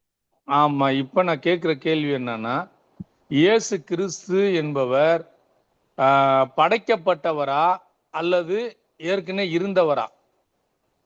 இப்ப இதுல ஒரு கேள்வி நம்மளுக்கு எல்லாருமே கேட்கக்கூடிய ஒரு கேள்வியே எல்லாரும் கேட்கக்கூடிய கேள்வியா இருக்குது. நிறைய இடங்கள்ல அதை கேட்கிறாங்க. அதனால இந்த கேள்வியை உங்களுக்கு நான் முன்வைக்கிறேன். இயேசு கிறிஸ்து படைப்புகளில் ஒருத்தரா அல்லது அவர் ஏற்கனவே இருக்கிறவராக இருக்கிறாரா? அவர் இருக்கிறவராக இருக்கிறார். வசனம் சொல்லுங்க எங்கேயாவது. யோவான் 1வது அதிகாரம் ஆமா 1-2 வசனங்களை வாசிக்கிறோம். ஆதியிலே வார்த்தை இருந்தது, அந்த வார்த்தை தேவனிடத்தில் இருந்தது, அந்த வார்த்தை தேவனாகவே இருந்தது. சரி, அப்ப இவர் படைக்கப்படல, தேவனாலே படைக்கப்படல. இல்ல இல்ல. சரி, கொலோசியர் 1ஆம் அதிகாரம் 15வது வசனம்.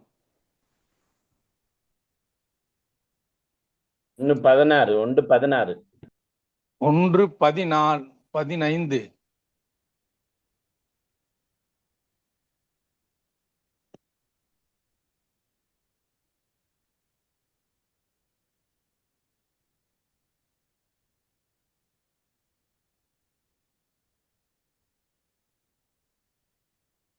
அவர் அதரிசனமான தேவனுடைய தற்சுரூபமும் சர்வ சிருஷ்டிக்கும் முந்தின பேருமானவர். சர்வ சிருஷ்டிக்கும் முந்தின பேருமானவர். அது இங்கிலீஷ்ல யாராவது வாசிக்க முடியுமா?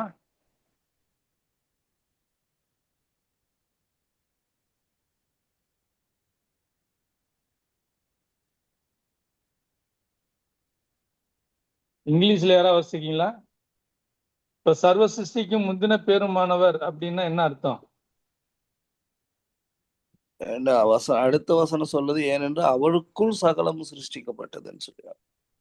அவருக்குள் சகலமும் சிருஷ்டிக்கப்பட்டது. ரைட்டு தான். அந்த வார்த்தையினாலே அது உருவாக்கப்பட்டது. அப்ப இந்த வார்த்தை என்பது ஆதியில இருந்ததுன்னு சொல்றோம். அப்ப இது படைக்கப்பட்ட ஒன்றா அல்லது ஏற்கனவே இருந்ததாகவே இருக்கிறதா என்பது கேள்வி. நிறைய இடங்கள்ல இது ஒரு விவாத பொருளாக இருக்கிறது. இந்த படைப்பை குறித்து பேசுனதுனால இந்த கேள்வி உங்க முன் வைக்கிறேன். அவர் இங்க வார்த்தையா இருந்தார் என்பதற்கு அடையாளம் அந்த வார்த்தையை இந்த பூமிக்கு அனுப்பணுன்ற கட்டம் வரும் பொழுது அந்த வார்த்தைக்கு அவர் உருவம் கொடுத்தார். அதுதான் இயேசு கிறிஸ்து நமக்காக வந்தது. சரி, இப்ப பாருங்க, கொலோசியர் 1ஆம் அதிகாரத்துல நீங்க இங்கிலீஷ்ல வாசிச்சு பாத்தீங்கன்னா இப்படி சொல்லுது. கொலோசியர் 1ஆம் அதிகாரம் 15.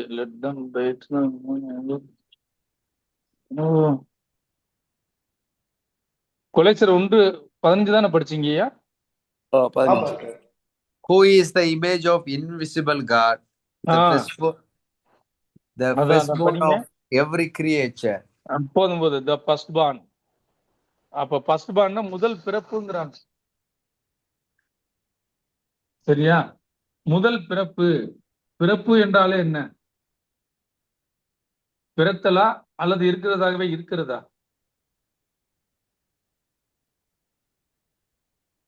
இப்ப நம்ம ஜஸ்ட் அனலைஸ் பண்ணி தான் பாக்குறோம். அது இருக்கிறதாகவே இருக்குதா அல்லது படைக்கப்பட்டதா?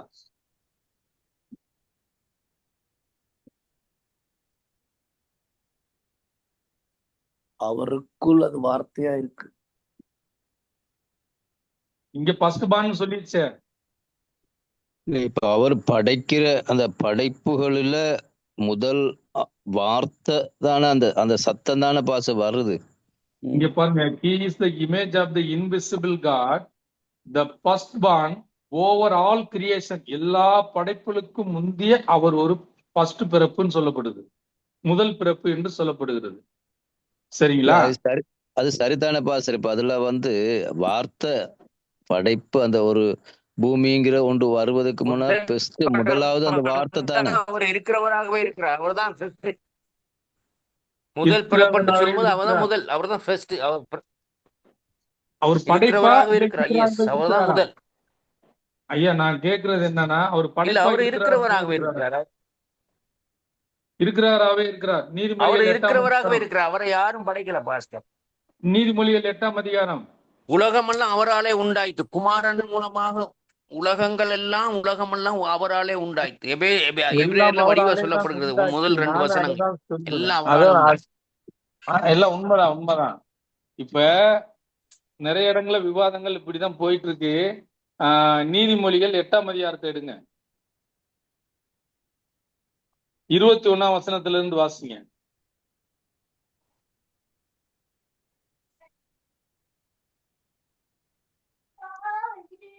Hello, yes. அவர்களை நீதியின் வழியும் நியாய பாதைகளுக்குள்ளும் நடத்துகிறேன்.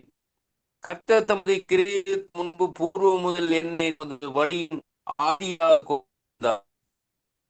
உண்டாவதற்கு முன்னும் ஆமென். ஆழங்களும் ஜலம் புரண்டுவரும் ஊற்றுகளும் உண்டாகும் முன்னே நான் ஜனிப்பிக்கப்பட்டேன். போதும். ஆமென். ஜனிப்பிக்கப்பட்டேன் என்றால் என்ன மலைகள் ஐயா? ஜனிப்பிக்கப்பட்டேன் என்ன? ஜனனம் என்றால் என்ன? பிறத்தல், begotten, to give birth. ஜனனம் என்றால் பிறத்தல் அர்த்தம். ஜனிப்பிக்கப்பட்டேன். மலைகள் நிலை பெறுவதற்கு முன்னும் குன்றுகள் உண்டாவதற்கு முன்னும் அவர் பூமியின் அதன் வெளிகளையும் பூமியில் உள்ள மண்ணின் திரள்களையும் உண்டாக்கும் முன்னும் நான் ஜனிப்பிக்கப்பட்டேன். அவர் வானங்களை படைக்கையில் நான் அங்கே இருந்தேன். அவர் சமுத்திர விழாத்தை வட்டணிக்கையில் உயர்த்தின மேகங்கள் சாபித்து சமுத்திரத்தின் ஊற்றுகளை அழைத்த வட்டணிகளும் சமுத்திரின் ஜன்னல் தரை மட்டும் மீறாதபடிக்கு அதற்கு வட்டணிகள் இட்ட போது அஸ்திபாரங்கள் நிலைப்படுத்தியிலும் நான் அவர் அருகே செல்ல பிள்ளையாக இருந்தேன். நித்தம் அவருடைய மகிழ்ச்சியாய் இருந்து எப்பொழுதும் அவர் சமூகத்தில் களி கூர்ந்தேன். அவருடைய பூர்வத்தில் சந்தோஷப்பட்டு மனுமகனுடைய வாழ்ந்து கொண்டிருந்தேன். ஆதலால் பிள்ளைகளே அப்படின்னு சொல்றார். அப்ப ஜனிப்பிக்கப்பட்டேன்னு சொல்றாரு. இங்க இயேசு கிறிஸ்துவை பற்றி பேசும் பொழுது நான் ஜனிப்பிக்கப்பட்டேன் அப்படிங்கிறார். அப்ப பிறப்பு, ஜனனம் என்றால் பிறப்பு. இங்கே கொலேசியர்ல பார்க்கும் பொழுது ஃபர்ஸ்ட் பார்ன் சொல்லப்படுது. அதே போல நம்ம வெளிப்படுத்துதல் 3ஆம் அதிகாரம் 14வது வசனத்தை எடுத்து பார்த்தா அங்கேயும் அப்படிதான் சொல்லணும், அப்படி சொல்லப்படும். அப்ப அதுலயும் இங்கிலீஷ்ல வச்சு பாத்தீங்கன்னா தெரியும். இப்ப இந்த படைப்புன்னு வந்த ஒரு காரணத்தினாலே இப்படி 2 விதமான ஒரு கருத்து வேறுபாடுகள் இங்கே இருக்குது. இப்ப ஆண்டவர் இயேசு கிறிஸ்து படைக்கப்படவில்லை, அவர் இருக்கிறவராகவே இருக்கிறார் என்று ஒரு தியாலஜிக்கல் குரூப் அப்படி சொல்லுது. ஆனா அவர் படைப்புகளில் ஒருவர் என்று சொல்லப்படுது. படைப்புகளில் ஒருவர் என்பதற்கு இப்ப கொலேசியரை பார்த்திருக்கிறோம். நீதிமொழிகள் 8ஆம் அதிகாரத்தை எடுத்து பார்க்கிறோம். படைப்புகளில் ஒருவர் என்று சொல்லப்படுகிறது. ஆனா இங்க நம்ம என்ன சொல்றோம்? அவர் இருக்கிறவராக இருக்கிறார் என்று சொல்லுகிறோம். இது எதுல சரியானது?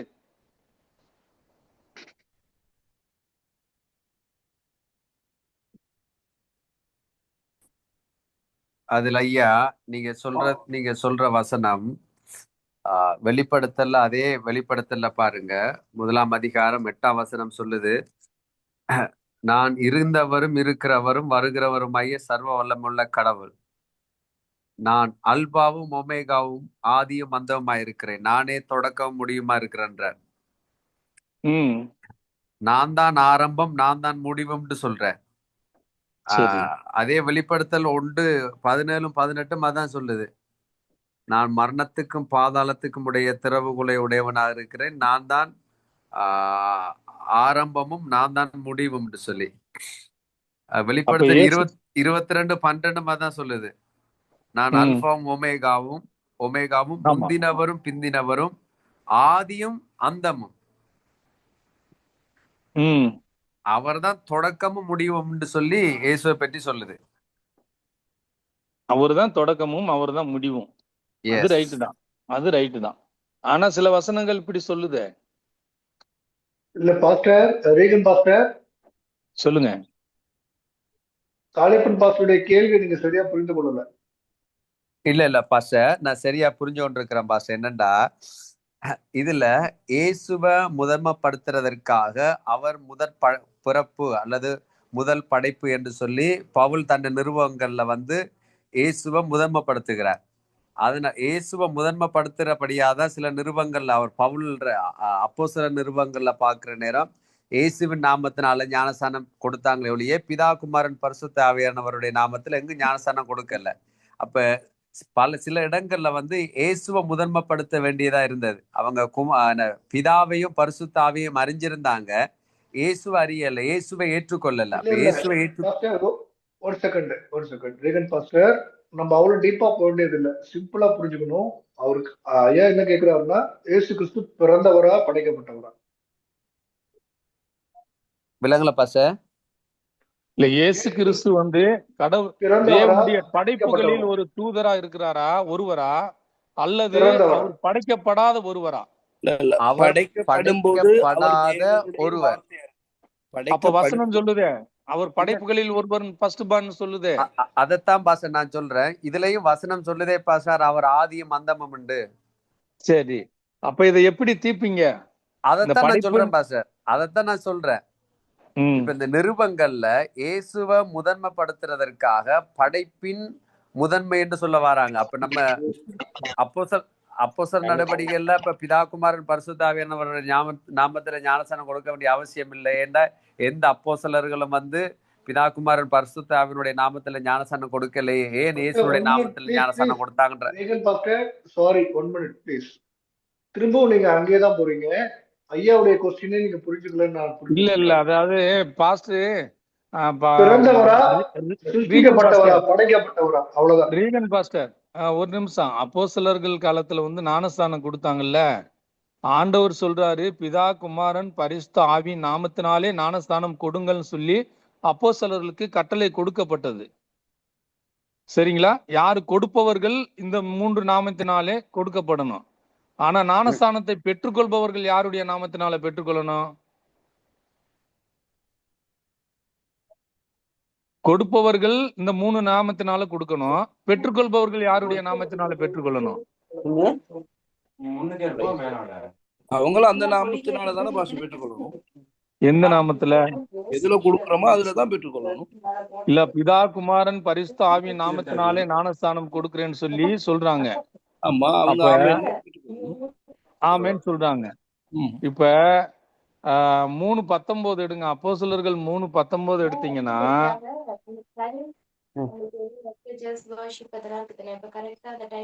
சரி, இந்த ஞானஸ்தான டாபிக் இருக்கட்டும், இது பெரிய டாபிக். சரி, விட்டுருங்க, அதை விட்டுருங்க. சரி, படைப்புகளில் ஒருத்தரா, படைப்புகளில் ஒருத்தரா, அல்லது அவர் இருக்கிறாராவே இருக்கிறாரா? இந்த படைப்புங்கிறதுனால ரீகன் பாஸ்டர், பிலிப் பாஸ்டர், ஒரு செகண்ட் கவனிங்க. குமார் பாஸ்டர், எல்லாருக்குமே ஐயா கேட்கிற கேள்வி சிம்பிள் தான். நீங்க அதை காம்ப்ளிகேட்டடா எடுத்து நிறைய விளக்கம் கொடுக்க போகண்டா. இயேசு கிறிஸ்து பிறந்தவரா அல்லது சிருஷ்டிக்கப்பட்டவரா? இது ரெண்டே ரெண்டு.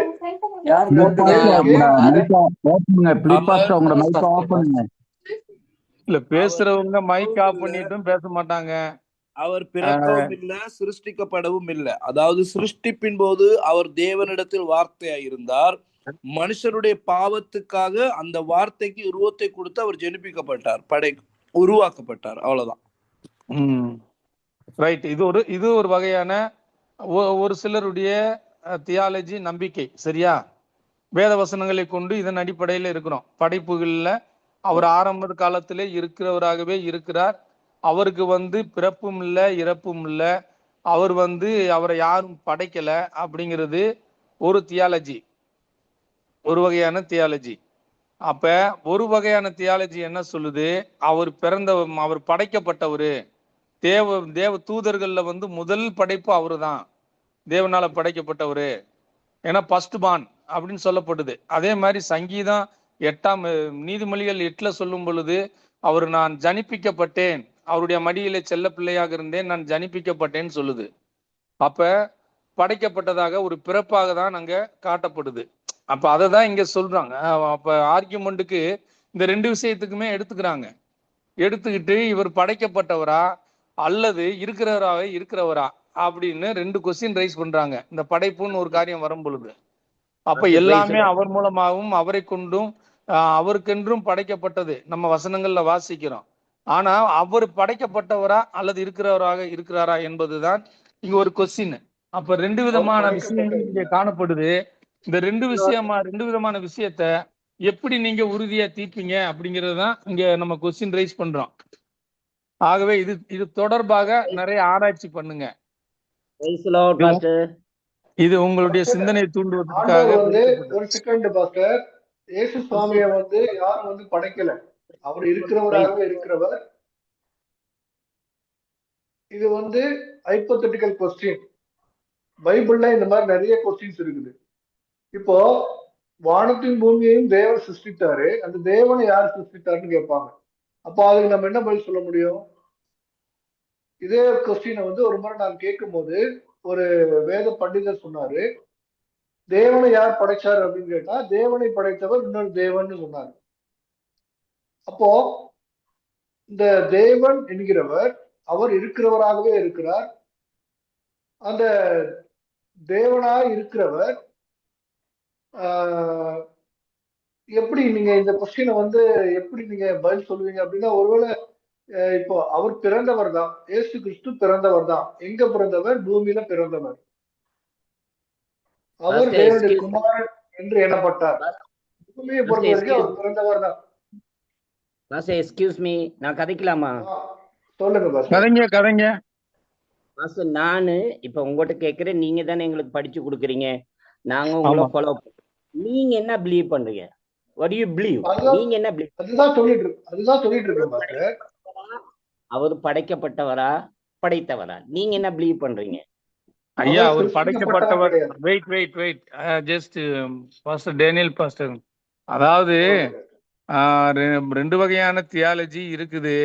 ஒன்று, அவர் படைக்கப்படாதவர், அவர் இருக்கிறவராகவே இருக்கிறாரு, அவர் ஆதியிலிருந்தே இருக்கிறாரு, அவர் தேவனோடு இருக்கிறாரு, தேவன் அவரை கொண்டும் அவர் மூலமாகவும் அவருக்கென்றும் தான் எல்லாமே படைத்தாரு, எல்லாத்தையும் ஆளுகை செய்கிறவர் அவர் தான். ஏன்னா வெளிப்படுத்துதல் 3:14 சொல்லப்படுகிற பிரகாரமாக அங்கே மேலும் கீழும் பார்த்தீங்கன்னா எல்லாமே அவர் தான் ரூல் பண்றாரு.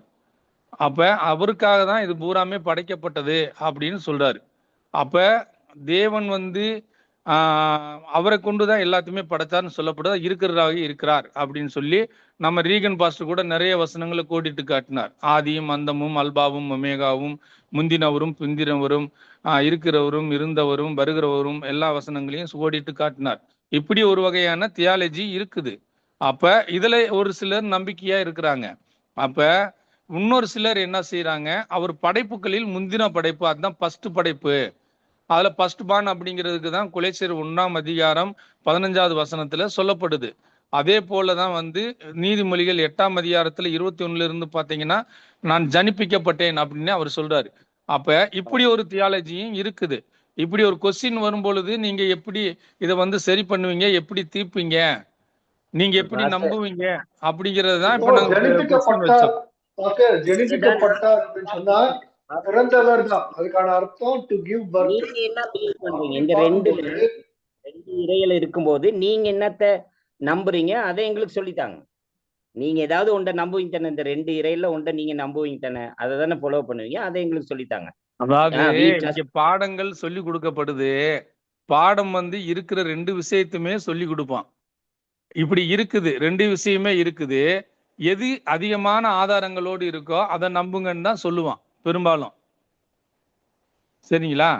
அப்ப வேதம் என்ன சொல்லுது, எதை எடுத்தாலும் 1, 2, 3 சாட்சிகளுக்கு மேல இருக்கணும், அப்பதான் அது உறுதிப்படுத்தப்பட்டதுன்னு அர்த்தம். அப்ப இந்த ரெண்டு விஷயம்தான் இங்க சொல்லப்படுது. ஒண்ணு ஜனிப்பிக்கப்பட்டது, ஒண்ணு ஃபர்ஸ்ட் பான். இந்த ரெண்டு வசனங்கள் தான் இங்க இருக்குது.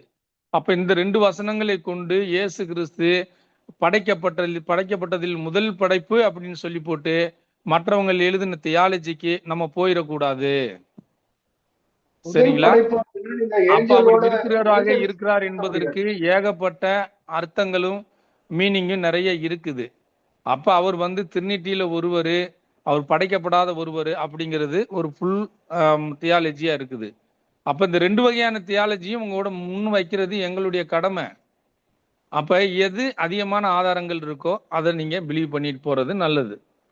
அப்ப இப்படி குழப்பங்கள் வரும், இப்படி கேட்பாங்க, கேள்விகள் கேட்பாங்க, இப்படி எல்லாம் குழப்பங்கள் வரும். அதுல நீங்க சாமர்த்தியமா இந்த மாதிரிலாம் கொஞ்சம் அதாவது சாதுரியமா பதில் சொல்லணும் அப்படிங்கிறதுக்காக, அது புரிஞ்சுக்கணுங்கிறதுக்காக தான் இந்த விஷயங்களை முன்வைக்கிறோம், வேற ஒண்ணும் இல்லை.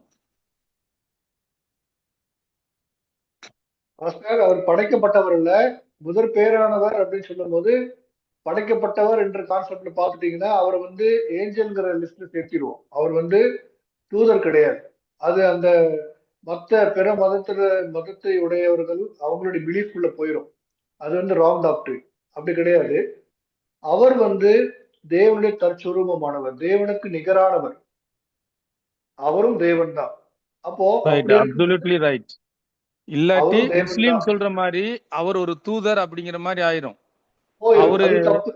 அந்த மாதிரி போயிடும். அப்போ இந்த மாதிரி டாக்டரின்ல கொஞ்சம் நம்ம ஆழமா சரியா முறையா புரிந்து கொண்டு இருக்கணும் அப்படிங்கிறதுக்காக தான் ரெண்டு விஷயத்தையும் உங்களுக்கு முன்னாடி வைக்கிறது. பாஸ்டர் ஒரு சின்ன விளக்கம் நான் கொடுத்துடுறேன் பாஸ்டர். அவர் கொடுங்க. பிறந்தவர் தான்.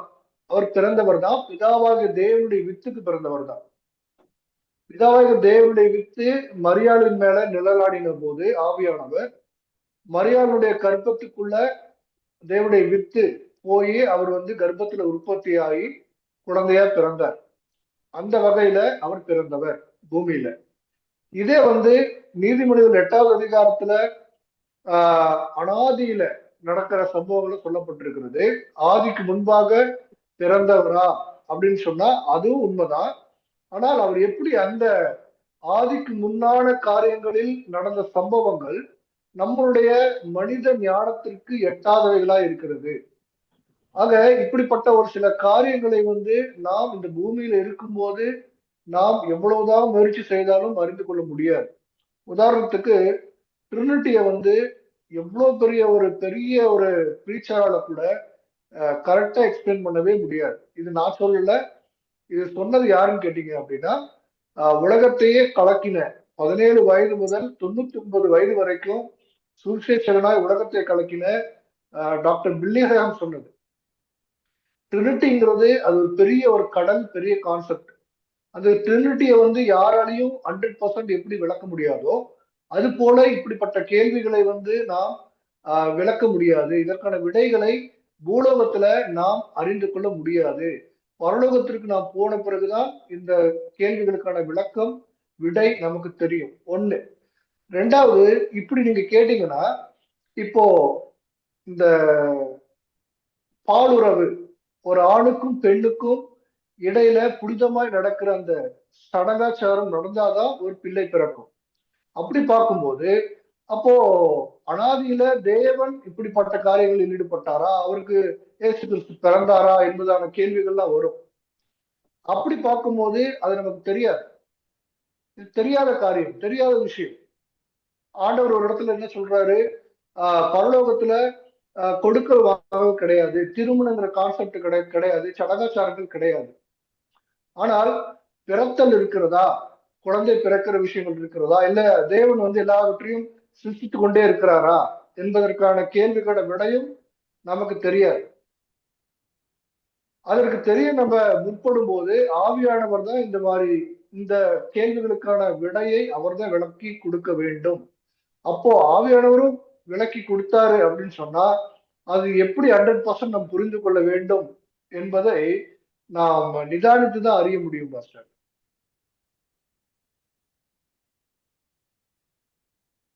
இன்னொரு விஷயம், இதை நம்ம எப்படி எடுத்துக்கிறோம் அப்படின்னா இன்னொரு வகையான தியாலஜி இதுக்குள்ள இருக்குது. இயேசு கிறிஸ்து மனிதனாக இந்த பூமியில் அவதரித்தார். அப்ப பிறந்தார் இல்லையா? அவரு தான் ஃபர்ஸ்ட் பார்ன். ஃபர்ஸ்ட் பார்ன்னா எப்படி ஃபர்ஸ்ட் பார்ன் அப்படின்னா அவரு தான் பரத்துக்கு இப்ப ஏறினவர். படைக்கப்பட்ட எல்லா படைப்புகளிலும், மனித படைப்புகளிலும் மனிதனாக படைக்கப்பட்டு முதலாக பரத்துக்கு பிதாவின் வலது பரிசத்துல போய் உட்கார்ந்தது அவரு தான். அப்ப படைக்கப்பட்டவரு முதல் பிறப்பானவர் அங்க போய் இருந்தாரு அப்படிங்கிறதுக்காக அவர் தான் ஃபர்ஸ்ட் பரலோகத்துக்கு போனவர் அப்படிங்கிற ஒரு தியாலஜியும் பேசுறாங்க. இப்படி பல வகை விதத்துல அது பேசப்படுது. அதனால இப்படி நிறைய இருக்குது. வருங்காலங்கள்ல ஒருவேளை இப்படி எல்லாம் போதுச்சா அதெல்லாம் நீங்க அனலைஸ் பண்ணிக்கோங்க. இல்ல பாஸ்டர், உடல் உறவுங்கிறது ஃபிளஷுக்கு தான், ஆவிக்கு கிடையாது. தேவன் ஆவியா இருக்கிறார். அவர் ஃபிளஷுக்கு தான் அது உணர்வு. அது அங்கதான் மேல கொள்வனையும் இல்ல, கொடுப்பனையும் இல்ல, ஆணும் இல்ல, பெண்ணும் இல்லன்னு சொல்லிட்டாரு. அப்புறம் என்ன இருக்கு அங்க? அப்போ நீதிமொழிகள் 8வது வசனத்துல சொல்லப்பட்டிருக்கிற அந்த ஜெனிப்பித்தல், அந்த பிறத்தல் என்கிற கான்செப்ட் எப்படிப்பட்டது? அப்போ பிதாவாகிய தேவனுடைய மடியில இருந்த ஒரே பேரான குமாரன் என்று சொல்லப்பட்டிருக்கிறது. அப்போ அவருடைய பிறப்பு எப்படிப்பட்டது? அந்த பிறப்பின் ரகசியங்கள் என்ன? பரலோகத்துல பிறக்கிற காரியங்கள் எல்லாம் என்ன, எப்படி பிறக்கிறது என்பது இன்னும் நமக்கு வெளிப்படுத்தப்படவில்லை. அதுல இங்கிலீஷ் பைபிள்ல வாசிச்சீங்கன்னா இதுல ஜெனிப்பிக்கப்பட்டதுன்னு இருக்கும்ல, ஆமா, அதுல to give birth, begotten. fourth brought-ன்னு வந்திருக்கும். bring brought இருக்குல்ல, ஆமா, முன்கூட்டி கொண்டு வரப்பட்டவர்ன்னு இருக்கும். அப்ப அந்த வேத வசனங்களை நம்ம தெளிவா ஆராய்ஞ்சு அதை நம்ம எடுத்துக்கொள்ளணும் அப்படிங்கிறது தான் இங்க, அதுக்காக தான் இங்க சொல்லப்படுது. நிறைய பேர் இப்படி எல்லாம் ஒரு தியாலஜியை கொண்டு வந்து போட்டு குழப்புவாங்க, கேட்பாங்க, குழப்புவாங்க. இது குழப்புவாங்க. ஆனா இவங்களுக்கு நம்ம என்ன பதில் சொல்லணும்னு கேட்டீங்கன்னா, ஃபர்ஸ்ட் வெளிப்படுத்தப்பட்ட காரியங்கள் கொஞ்சம் தான், வெளிப்படுத்தப்படாத காரியங்கள் அநேகமா இருக்கிறது. இப்போ வெளிப்படுத்தப்பட்ட காரியங்களை நாம் கற்றுக்கொள்வதற்கே ஆயுசு பத்தாது. இது தேவனுடைய ஆதீனத்துல இருக்கிற பரம ரகசியம். இது பப்ளிக்கா தேவன் வெளிப்படுத்த சித்தமானா வெளிப்படுத்துவார். ஒரு இடத்துல ஆண்டவர் கூட சீஷர்கள்கிட்ட சொல்றாரு, தேவனுடைய ஆதீனத்துல இருக்கிற ஒரு சில காரியங்களை அவர் யாருக்கு வெளிப்படுத்த சுத்தமா இருக்கிறாரோ அவருக்கு தான் வெளிப்படுத்துவார்னு சொல்றாரு. அப்போ இந்த மாதிரி காரியங்கள்னால நமக்கு இந்த மாதிரி கொஸ்டின்ஸ் ரைஸ் பண்ணி இதற்கான விடைகளை நம்ம தேடிக்கொண்டு போய் கொண்டிருக்கிறதுனால எந்த பலனும் கிடையாது. இது ரட்சிப்புக்கோ அல்லது ஒரு கனி கொடுக்கிற வாழ்க்கைக்கோ வரங்களுக்கோ உதவாது. இது அவுட் ஆஃப் சிலபஸ் என்பதாக நாம் புரிந்து கொள்ள வேண்டும். ஆக இந்த மாதிரி காரியங்களை, இந்த கேள்விகளை நாம் ஓரம் தள்ளி வச்சுட்டு ரட்சிப்புக்கு தேவையான காரியங்கள், தேவனை அறிகிற அறிவு, ஞானத்துல வளர்கிற காரியங்கள், வேத வசனத்தினுடைய ரகசியங்கள், எதிர்கால சம்பவங்கள், தீர்க்க தரிசனங்களை நம்ம போக்கஸ் பண்ணி போனோம்னா இன்னும் வேதத்தை வேற ஆங்கிள் நம்ம நிறைய கற்றுக்கொள்ள முடியும். பரலோக ரகசியங்கள் என்பது தனி. அதை நிறைய விஷயங்கள் யாராலையும் வெளிப்படுத்தவே முடியாது, யாருக்கும் தெரியாது. அனாதியில் என்ன நடந்தது, இப்ப இந்த 1வது வசனத்துக்கு 2வது வசனத்துக்கு இடைப்பட்ட காலங்கள் இருக்குது, எத்தனையோ காலங்கள் போயிருக்குது. அப்ப என்னென்ன சம்பவங்கள் நடந்தது, அப்ப தேவன் என்னென்ன சிருஷ்டித்து வைத்திருந்தார், யாருக்கும் தெரியாது. ஒரு அசம்ஷன், இப்படி இருந்திருக்கலாம், அப்படி இருந்திருக்கலாம், இப்படி இருக்கும், அப்படி இருக்கும் அப்படின்னு நம்ம ஒரு ஒரு ஒரு ஒரு யூகம் தான் பண்ண முடியுமே தவிர கன்க்ளூஷன் வராது pastor. Okay okay okay pastor, ஜெபம் பண்ணி முடிங்க. வேற ஏதாவது கருத்துக்கள் இருந்தா சொல்லுங்க பாஸ்டர். பாஸ்டர், நானும் ஒரு கருத்து சொல்லணும். என்ன வேண்டா, சொல்லுங்க பாஸ்டர். இந்த குழுவுல நான் பயணிக்கிற எல்லாருமே எந்த கணிப்பு நான் என்ன சொல்ல வரேன், இந்த குழுவுல பயணிக்கிற எல்லாருமே இயேசு கிறிஸ்துவ படைத்தவரா, அவர் தான் ஆதியில இருக்கிற அந்த சிருஷ்டி கர்த்தாவா, இல்ல அவர் படைக்கப்பட்டவரா அப்படின்னா அதுல ஒரு சைடுல தான் எல்லாருமே நிக்கிறாங்க. ஒன்று, அதாவது அவர் படைக்கப்பட்டவர் அல்ல என்கிறதுல உறுதியா இருக்கிறாங்க. இப்படி இந்த குழுவுல பயணிக்கிறவங்க எல்லாருமே ஒரு காரியத்துல அவங்களுக்கண்டு ஒரு சத்தியத்துல அவங்க கட்டப்பட்டு தான் வந்திருக்கிறாங்க. இப்ப நான் என்ன யோசிக்கிறேன்டா, நீங்க எங்களுக்கு அழகா படிப்பிக்கிறீங்க, நல்ல விஷயம். ஆனா இப்படி ஒன்று இருக்குங்கிறதையும் நீங்க படிப்பிச்சு தந்தா நல்லா. ஒரு கேள்வி மாதிரி எழுப்பி நீங்க இல்ல இப்படி என்றா அதை எப்படி என்றான்னு சொல்றதை விட, நீங்க இப்ப பாசர் இப்படி நீங்க படைப்பாகவும் இருக்கிறாரு, படைக்கப்பட்டவராகவும் இருக்கிறாரு அப்படிங்கிற மாதிரி பிரிவுகள் இருக்குது. அது எங்களுக்கு படிப்பிச்சுட்டாங்க, அது நல்ல விஷயம், நான் அதை வரவேற்கிறேன். இப்ப ஞானஸ்தானத்தை குறித்து பாசர் ரீகன் சொன்னது போல ஒரு ஒரு எல்லாருமே நாங்க உண்மையா எந்த கணிப்புப்படி எந்த அவதானத்தின்படி எல்லாருமே பிதா குமாரன் பரிசுத்த ஆவியின் நாமத்துல ஞானஸ்தானம் கொடுக்கிறவங்களும் எடுக்கிறவங்களும் அதுதான் பின்பற்றவங்களுமாவும் இருக்கிறாங்க. ஆனா இப்படி ஒரு சத்தியமும் இருக்குது, அது எங்களுக்கு படிப்பிச்சு தாங்க, அதை நாங்க வரவேற்கிறோம். இப்படி ஒரு சம்பவம் இருக்குது, இதையும் நீங்க அறிஞ்சு வச்சு கொள்ளுங்க. இப்படி அழகா ஆதியாகம புஸ்தகம் உண்மையா அருமையான ஒரு புஸ்தகம், இப்படி அழகா படிப்பிச்சு கொடுத்துட்டு போனீங்கன்னா நல்லா இருக்கும். ஆமா, அப்படிதான் படிச்சு கொடுக்குறோம். இப்படி ஒரு விஷயம் உள்ள இருக்கு அப்படிங்கறத உங்களுக்கு சொல்றோம். இல்ல அதுதான் நல்ல வரவேற்கத்தக்க விஷயம். மற்றபடி ஆமா. கேள்விகரமா இப்ப பாஸ் இன்றைக்கு நீங்க திடீர்னு இப்படி இருக்குது, இது நீங்க படைத்தவரா அப்படின்னு ஒரு கேள்விதான். இது படிச்ச பாடத்துக்கு படாத ஒரு விஷயத்த நீங்க திடீர்னு இல்ல, கேட்கக்குள்ள படைப்புல வந்து இது மூணுமே இருக்குல்ல. ம், படைப்புல வந்து படைப்புன்னு ஒரு காரியத்தை வச்சுதானே இந்த மூணையும் நம்ம கொண்டு வரோம். படைத்தது யாரு? ஆவியானவர் இருக்கிறாரு. ஆதியிலே ஆவியானவர் ஜலத்தின் மேல் அசைவாடி கொண்டிருந்தார்னு சொல்லப்படுது. ஆவியானவர் இருக்காரு, பிதா இருக்கிறாரு, கிறிஸ்து இருக்கிறார். அப்ப இவங்க 3 பேர் தான் எல்லாத்தையுமே படைக்கிறாங்க. இந்த படைப்புகள்ல எல்லாமே அவருங்க 3 பேரால தான் படைக்கப்படுது. அதான் மனுஷனை படைக்கும் பொழுது தமது சாயலாக, அடுத்து வரும்போது இந்த தமது சாயல் அப்படிங்கிறது வரும். நமது அப்படிங்கிறது வரும். அந்த பன்மை வரும். அப்ப அதுக்காக தான் இந்த படைப்புகளில படைப்பு வரும் பொழுதே, இந்த படைப்புக்கு முந்தின படைப்பு முன்னாடி இருந்தவரு அப்படிங்கும் பொழுது, இந்த படைப்புகளுக்கெல்லாம் பூமிக்கு முன்னாடி இருந்தது தேவதூதர்கள். அப்ப அந்த தேவதூதர்கள்லாம் பூமி உருவாக்குறதுக்கு முன்னதாகவே படைக்கப்பட்டவங்க. அப்ப அதுக்கு முன்னாடி இருந்தவர் தான் இயேசு கிறிஸ்து. அப்ப இந்த படைப்பு, இந்த பூமி, இந்த ஒளி இதெல்லாம் படைக்கிறதுக்கு முன்னாடி இருந்தது. அதனால அவரை வந்து இந்த இடத்துல நம்ம சொல்லி ஆகணும். அப்ப அந்த சொல்லுகிற பொழுது நிறைய பேரு 2, 3 தியாலஜி இதுல வந்து உருவாக்கி வச்சிருக்கிறாங்க.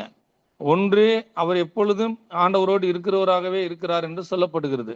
பெரும்பாலானோருடைய நம்பிக்கை, எங்களுடைய நம்பிக்கையும் அதுதான். ஆனா ஒரு சிலர் என்ன செய்யறாங்க, அவர் படைக்கப்பட்டவரு, அவர் முதல் அவர் தான் ஆண்டவர் வந்து இல்ல இல்ல முதல் அவரை தான் படைத்தாரு அப்படின்னு சொல்லி ஒரு தியாலஜி சொல்லுறாங்க. ஒரு ராங் தியாலஜி பாஸ்டர், அது சொல்லி தப்பு. வச்சிருக்கிறார். அப்ப அதையும் நம்ம எடுத்து காட்டுறோம். அதுக்குரிய வசனங்களை கோடிட்டு வச்சிருக்கிறாங்க. அதையும் நம்ம எடுத்து முன் ஆமா. வைக்கிறோம். இப்படி வச்சிருக்கிறாங்க, இந்த வசனத்தை பார்த்துக்கோங்க அப்படின்ட்டு. அப்போ இன்னொரு தியாலஜிஸ்ட் என்ன சொல்றாங்க, அவர் பூமியில பிறந்து அவர் வந்து மரித்து பரத்துக்கு முதல்ல அவர் இறங்கினவரும் அவர் தான், ஏறினவரும் அவர் தான் அப்படின்னு சொல்லப்படுது. அதனால வந்து அவர் பிறந்தவரும் ஏறினவர் என்று சொல்லப்படுது, பிறந்தவர் என்று அந்த வசனம் குறிப்பிடுதுன்னு சொல்லி அதை குறித்து இன்னொரு தியாலஜிஸ்ட் எழுதியிருக்கிறாங்க. அப்ப இந்த 3 விதமான கருத்துக்கள் இங்க நிலவுது. அதனால இந்த விஷயங்கள் வருங்காலத்துல நிறைய டீப்பா படிப்போம். படிக்கலாம். அதனாலதான் வந்து இப்ப இந்த படைப்புகளுக்கு முன்பதாக இயேசு இருக்கிறார் என்பதை நீங்க புரிந்து கொள்ளணுங்கிறதுக்காக தான் இந்த இயேசு கிறிஸ்துவை முன்கூட்டியே இங்க வச்சது. பாஷ என்ற ஒரு கருத்து உண்டு, ப்ளீஸ் சொல்லுங்க கதைக்கலாமா? ஐயா, கேளுங்க. ஓ, என்னடா பாஷ, இது நான் கேள்வி கேட்கல, ஒரு சின்ன ஆலோசனை. என்னடா, நீங்க ஒரு கேள்வியா தான் முதல்ல தொடுத்தீங்க. இது வந்து இப்படி இயேசு கிறிஸ்து படைக்கப்பட்டவரா அல்லது ஏற்கனவே இருந்தவரான்னு. அப்ப அந்த ஆமா கேள்வியை நீங்க எப்படி நிரூபிப்பீங்கன்ற ஒரு கேள்வியும் திரும்ப கேட்டீங்க. அப்ப ஆமா ஏதோ ஒரு விதத்துல ஞானஸ்தானத்துக்கூடாகவோ அல்லது வேற ஒரு சந்தர்ப்பத்துக்கூடாகவோ நிரூபிக்கிறதுக்கு என்ன முற்பட்டார். ஆனா அந்த ஆமா நிரூபிக்க முற்படும் போது யாருமே 2 பேருமே கதைக்க விடல அவரை. நீ கேள்வியை புரிஞ்சு கொள்ளலன்னா சொன்னீங்க தவிர அவரை நிரூபிக்கிறதுக்கான ஒரு சந்தர்ப்பத்தை நீங்க கொடுக்கல. இல்ல இல்ல இல்ல இல்ல அவர் வந்து என்னடா கிளியரா பாச, சொல்லிட்டாரு. இல்ல என்னடா பாச, அவங்க ஒரு ஒரு கோணத்துல இப்ப இருக்கிற எல்லாமே பாசஸ் மாதிரி 2, 3 பைபிள் கோர்ஸ்ல படிச்சிருக்கிறாங்க, கொஞ்சம் விளக்கம் தெரியும். அப்போ ஒரு ஒரு ஒரு கோணத்துல அவர் நிரூபிக்க முற்படுறார். ஆனா இல்ல, நீங்க கேள்வியை புரிஞ்சு கொள்ளலன்றே 2 பேருமே சொல்றீங்க. நாங்க கேக்குற பாச, நீங்க சொல்ற கேள்வியை புரிஞ்சு கொள்ளாத ஆட்கள் ஒருத்தருமே இதுல இல்ல. கேட்டு பாருங்க, இப்ப இதுல இருக்கிற 9 பேர்கிட்டையும் கேளுங்க, யாராவது கேள்வி தெரியாத புரிஞ்சு கொள்ளாத ஆட்கள் இருக்கிறாங்களாண்டு. எல்லாருக்குமே கேள்வி புரிஞ்சிட்டு, நீங்க கேட்கிற கேள்வி புரிஞ்சிட்டு. ஆனா அந்த கேள்வியை நிரூபிக்கிறதுக்கு ஒரு ஒரு பாதையால் அவர் போறதுக்கான ஒரு 5 நிமிஷம் ஒரு 10 நிமிஷம் டைமா கொடுக்குறீங்க இல்லையா பாஸ்டர்? இல்ல அவர் ஒரே ஆடு முடிச்சிட்டாரு. அவர் தான் இல்ல, கிளியரா அவர் சொல்லிட்டாரு. முடிக்கல. கேட்டு பாருங்க, அவர் முடிச்சாராண்டு. இல்ல அவர் சொன்ன வசனங்கள் கிட்டத்தட்ட ஒரு 10 வசனத்தை வச்சுட்டாரு. அப்பயே எங்களுக்கு ஐயோ புரிஞ்சிருச்சு பாச, அவர் அவர் 10 முடிச்சிட்டாரு. வசனத்தை வச்சதுக்கான காரணம் என்னன்னா, அவர் தான் ஆதியும் அந்த எண்ணத்துக்கு கொலேசியர்ல பவுல் சொன்னார்ன்ற விஷயத்தையும் சொல்ல முற்படுற, அதுக்கான ஒரு வழியை அவர் போற. நீங்க தான் பேச விடுறீங்க இல்லையா பாச? பாஸ்டர் அப்படி இல்ல பாஸ்டர், கிளாடியஸ் பாஸ்டர் அவரு இல்ல ஞானஸ்நானங்கிற பாஸ்டர், டாபிக் குள்ள போனாரு. இல்ல பாஸ்டர், அவர் அந்த அந்த பாதையில வந்து அவர் சொல்ல வாரார். இப்ப அங்க கிறிஸ்து நிமித்தம் ஒரு ஒரு இயேசு மாத்திரம்தான் சொல்லி ஒரு ஞானஸ்தானம் கொடுக்குறாங்க. மற்றொரு குரு பிதாகுமாரன் பரிசுத்த ஆவியானவர்னு ஞானஸ்தானம் கொடுக்குறாங்க. என்னத்துக்கு அதை கொடுத்தாங்க? அப்ப இயேசுவை எப்படி முன்னுக்கு கொண்டு வரான்ற விஷயத்த அவர் விளங்கப்படுத்த வார. நீங்க தான் கதைக்கே வர்றீங்க இல்லையா பாஸ்டர்? நீங்க வேற ஞானஸ்தானம் நம்மளுடைய யோசிக்கிறீங்க. இல்ல இல்ல சரி சரி. அப்ப ஞானஸ்தானம் நம்மளுடைய டாபிக் இல்ல. இல்ல அந்த ஞானஸ்தானம் வரும்பொழுது அதை படிப்போம் பாஸ்டர். இல்ல அது ஞானஸ்தானம் வரும்போது அதை படிப்போம். ஆனா ம் அந்த அந்த ஒரு நிரூபிக்கிறன்றது அதான் பாஸ்டர், நிரூபணம்ன்றது அதுதான். நான் மெட்ஸ்ல கொஞ்சம் புலி. நான் என்ன சொல்றேன், நிரூபன்றது அப்படித்தான். அங்க வந்துதான் ஒரு ஒரு பதிலுக்கு வர முடியும். நீங்களும் சரி அப்படித்தானே சரி. நிரூபிக்கிறீங்க. ஆமா ஆமா. அதான் நிரூபிக்கிறதுக்கான தோட் வந்து பல இடங்கள்ல இருந்து வரும். அதுல இருந்தா ஒரு கன்க்ளூஷனுக்கு வரலாம். இல்ல அவரு நிரூபிச்சுட்டாரு. அவரு வந்து ஐயா, எல்லாரும் கேட்டு இருக்கிற பாருங்க, ஒரு அந்த கரெக்டா பாதைக்கு சொல்லிட்டாரு. வந்துட்டாரான்னு கேளுங்க. இல்ல இல்ல ரீகனட்ட எங்களுக்கு கேளுங்க. விளங்கிருச்சு. அவர் சொல்ல வந்த செய்திய நிரூபணத்தை சரியா முழுசா சொல்லி முடிச்சாரான்னு கேளுங்களேன். இப்ப இதுலயே கேளுங்களேன். நான் கதைக்கிற பிள்ளைன்னா நான் இப்பயே சொல்லுவேன் உங்களுக்கு. பாஸ்டர் அவர் ரீகன் பாஸ்டர் தவறா கதைக்கல, கரெக்டா தான் கதைச்சாரு. ஐயா பாச, நான் சொல்ல வர விஷயம் இதுதான். அவங்கள முழுசா எங்களையும் கொஞ்சம் முழுசா பேச விடுங்கன்றத நான் சொல்ல வரேன். நான் பேசல, நான் அவருக்காக கதைக்கிறேன். என்னன்னா அவரை முழுசாவே நீங்க பேச விடல. கேள்வி புரியல, உங்களுக்கு கேள்வி புரியலன்னா சொல்றீங்க. புரியாதாக்கள் ஒருத்தர் இல்ல பாச, அவ்வளவுதான் என்னுடைய இது. லேடிஸ் பாஸ்டர், இங்க யாரும் பேச்சு உரிமையை தடை பண்ணல பாஸ்டர். நீங்க தாராளமா பேசலாம். நீங்க எதுவும் பேசுறதுனாலதான் நாங்க பேசுறோம். இத்தனை கிளாஸஸ் பேச போயிருக்கு. விடுறீங்க இல்லையா, இடையில மறைச்சிடுறீங்களே, அதைத்தான் நான் சொல்ல வரேன். இல்லையே, காளியப்பன் ஐயாவும் பேச அனுமதிக்கிறாரு, பேசுங்கன்னு தான் சொல்றாரு. ஐயா ரீகன், நான் சொல்றது ரீகன் பாஸ்டர் பேச விட்டீங்களா தொடர்ச்சியா? இல்லையே. ஆமா பேச விட்டோம்ல ஐயா, அப்புறம் என்ன ஐயா? பேச விட்டுமே ஐயா, கேளுங்க, எல்லாம் நீங்க அவர்கிட்ட பேசிட்டாரு கேளுங்க. ஐயா. இல்லையே ரீகன்ட்ட அவர் கேளுங்க. சொன்னது அவர் கருத்து சொல்லிட்டாரு. நான் தான் சரி அவர் வெளியில ஞானஸ்தானத்துக்கு போனோம்னா ரைட்டு, ஞானஸ்தானம் வந்து அப்புறம் பேசிக்கலாம் பாஸ்டர்னு அவர் பேசுனதுதான் நம்ம சரி கரெக்டுன்னு தான் எடுத்துக்கிட்டு தான் நிறுத்தணும் அதை. அவர் வெளியில போயிட்டார். அடுத்த கிளாஸ்ல வேணும்னா கேட்போம். சரி ரைட்டு, ஓகே சரி. ஐயா ப்ரேயர் பண்ணி எல்லா முடிஞ்சா டேனியல் ஐயா? பாஸ்டையா பாலையா, இனிமே வந்து எல்லாருக்கும் டைம் கொடுங்க ஐயா. எல்லாம் ஒரு சப்ஜெக்ட் முடிஞ்ச உடனே அவங்களுடைய கருத்துக்களை சொல்லட்டும், அவங்க பேசட்டும். நீங்க பேச சொல்றீங்க, யாரும் பேசுறது இல்ல. இப்ப இல்ல வந்து இந்த பாஸ்டர், கூட்டத்தில் வந்து பேச விடுறது இல்லைன்னு சொல்றாங்க. இல்ல பாஸ்டர், நான் சொல்ல வர்றது என்னன்னா, முழுசா பேச விடுறீங்க இல்ல. ஏண்டா ஒரு ஆளு எல்லாரும் பேச விடும்போது டைம் போயிட்டு இருக்கும். அப்போ ஒரு நிரூபிக்க சொன்னீங்கன்னா, ரீகன் பாஸ்டர் நிரூபிக்க வெளிக்கிட்டு இருக்கிறாருன்னா, சரி முடிஞ்சா பாஸ்டர்ன்னு ஒரு கேள்வி கேளுங்க. அவரைத்தான் நீங்க பேச விடாம உங்களுக்கு கேள்வி புரியலன்னு சொல்லிட்டு இருக்கீங்களே பாஸ்டர். பேச அதைத்தான் நான் விடாம சொல்ல. இல்ல, பேச விட்டாச்சு. ஐயா வந்து பேச விட்டுட்டாரு, அவர் பேசிட்டு இருந்தாரு, சரி அவர் பாஸ்டர், பதில் சரி சொல்லி. பாஸ்டர், நான் பிள்ளையா காய்ச்சா மன்னிச்சு கொள்ளுங்க. இல்ல என்னுடைய கருத்து இது. நீங்க சரி இனிமேல் அடுத்த வகுப்பு இனி வர்ற காலங்கள்ல வந்து ஒரு டாபிக் வந்து அப்படி வந்துச்சுன்னா முழுசா பேசி கன்க்ளூஷன் முடிங்க பாஸ்டர், அப்படி செய்யுங்க. அப்படி அவ்வளவுதான் செஞ்சுக்கலாம். சொல்ல வரேன். அப்படி அப்படி செய்யலாம், இல்லாட்டி அப்படி செய்யலாம். பாஸ்டர், போலையா சொன்னார்ல, நீங்க என்ன நீங்க என்ன பிலீவ் பண்றீங்களோ அதை எங்களுக்கு சொல்லித்தாங்க. ரைட், எங்களுக்கு ஏற்றுக்கொள்ளக்கூடிய மாதிரி இருந்தா நாங்க ஏற்றுக்கொள்வோம். ஓ, இல்லாட்டி அது பைபிள் அது அது படிச்சிருந்தாலே நல்ல அதுல கேள்வி. ஒரு போலையா சொன்னது நல்ல கேள்வி. அவ்வளவுதான் முடிஞ்சு. அப்படி மற்றது கிளியர். இன்னொன்று பாஸ்டர் என்னடா பாஸ்டர், இங்க வந்து ராஜா பாஸ்டர் சொன்ன மாதிரி நாங்க எல்லாருமே பிதா குமாரன் பரிசுத்த ஆவியின் நாமத்தில் இங்க இந்த இந்த நாங்க இணைஞ்சிருக்கிற இந்த 10 பேர்ல யாராவது ஒரு டீச்சிங்கை ஃபாலோ பண்ற யாராவது இருக்கிறாங்களான்னு கேளு பாருங்க. அப்படி ஒருத்தருமே இல்லை. அப்ப நீ ஒரு விஷயத்த நீங்க உங்களுக்கு ரைட், இப்படி ஒரு விஷயம் இருக்குய்யா, இப்படி இது ஒரு விஷயம் இருக்கு, இப்படி ஒன்று இருக்குன்னு சொல்லி கொடுத்துக்கொண்டு அப்படியே போய்க்கொண்டே இருந்தா பிரச்சனை இல்லை. ஆனா கேள்வின்னு வரும்போது, எங்கட பதில்கள் வரும்போது அதுல சில குழப்பங்கள் வரும். அப்பதான் அவர் கேட்டார், நீங்க என்ன பிலீவ் பண்றீங்க? ஏன்னா நீங்க கேள்வி கேட்கும் பொழுதே எங்களுக்கு எப்படி தோணுதுன்னா, நீங்க ரெண்டையுமே பிலீவ் பண்றீங்களா மாதிரியான கேள்வியா தான் இருக்குது. ஐயா இப்ப இதுக்குதான் விளக்கம் கொடுத்துட்டு இருந்தான். அங்க ஃபர்ஸ்ட் பான்னா இத்தனை கடைசியா வகையான. நீங்க கடைசியா அதுக்கான விளக்கத்துக்கு வந்தீங்க.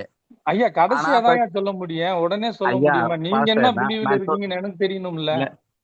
இல்ல பாஸ்டர், நான் என்ன சொல்ல வரேன்னா, அப்ப கடைசியா வாரக்கும் போது எங்கிட்ட கேள்வி கேட்கறீங்கல்ல, அந்த கேள்விக்கு நாங்க இந்த பிலீவ் தான், இந்த லைன்ல ஏன் வர்றோன்றத நாங்க நிரூபிக்க வலிக்கிடும் போது புரிஞ்சு கொள்ளு திரும்ப எங்கள்லயே நீங்க கோல போடுறீங்கன்றத நான் சொல்ல வரேன்.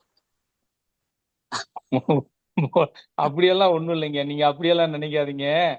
நாங்க பாஸ்டர் வந்து கதைச்சாரு, அந்த முடிவுக்கு வந்துட்டாரு, ரைட், அவருடைய பிலீவிங் தெரிஞ்சிருச்சு. அப்ப மற்றவங்களிடத்துலதான் நாங்க கேட்கிறோம். ரீகன் பாஸ்டருடைய பிலீவிங்கே அவர் எடுத்து வச்ச வசனங்கள்ல தெரிஞ்சிருச்சு, கரெக்டா நிக்கிறாருன்னு. அப்ப மற்றவங்க என்ன நினைக்கிறீங்க அப்படின்னு சொல்லி கேக்குறான் மற்ற இருக்கிறவங்கள்ட்ட.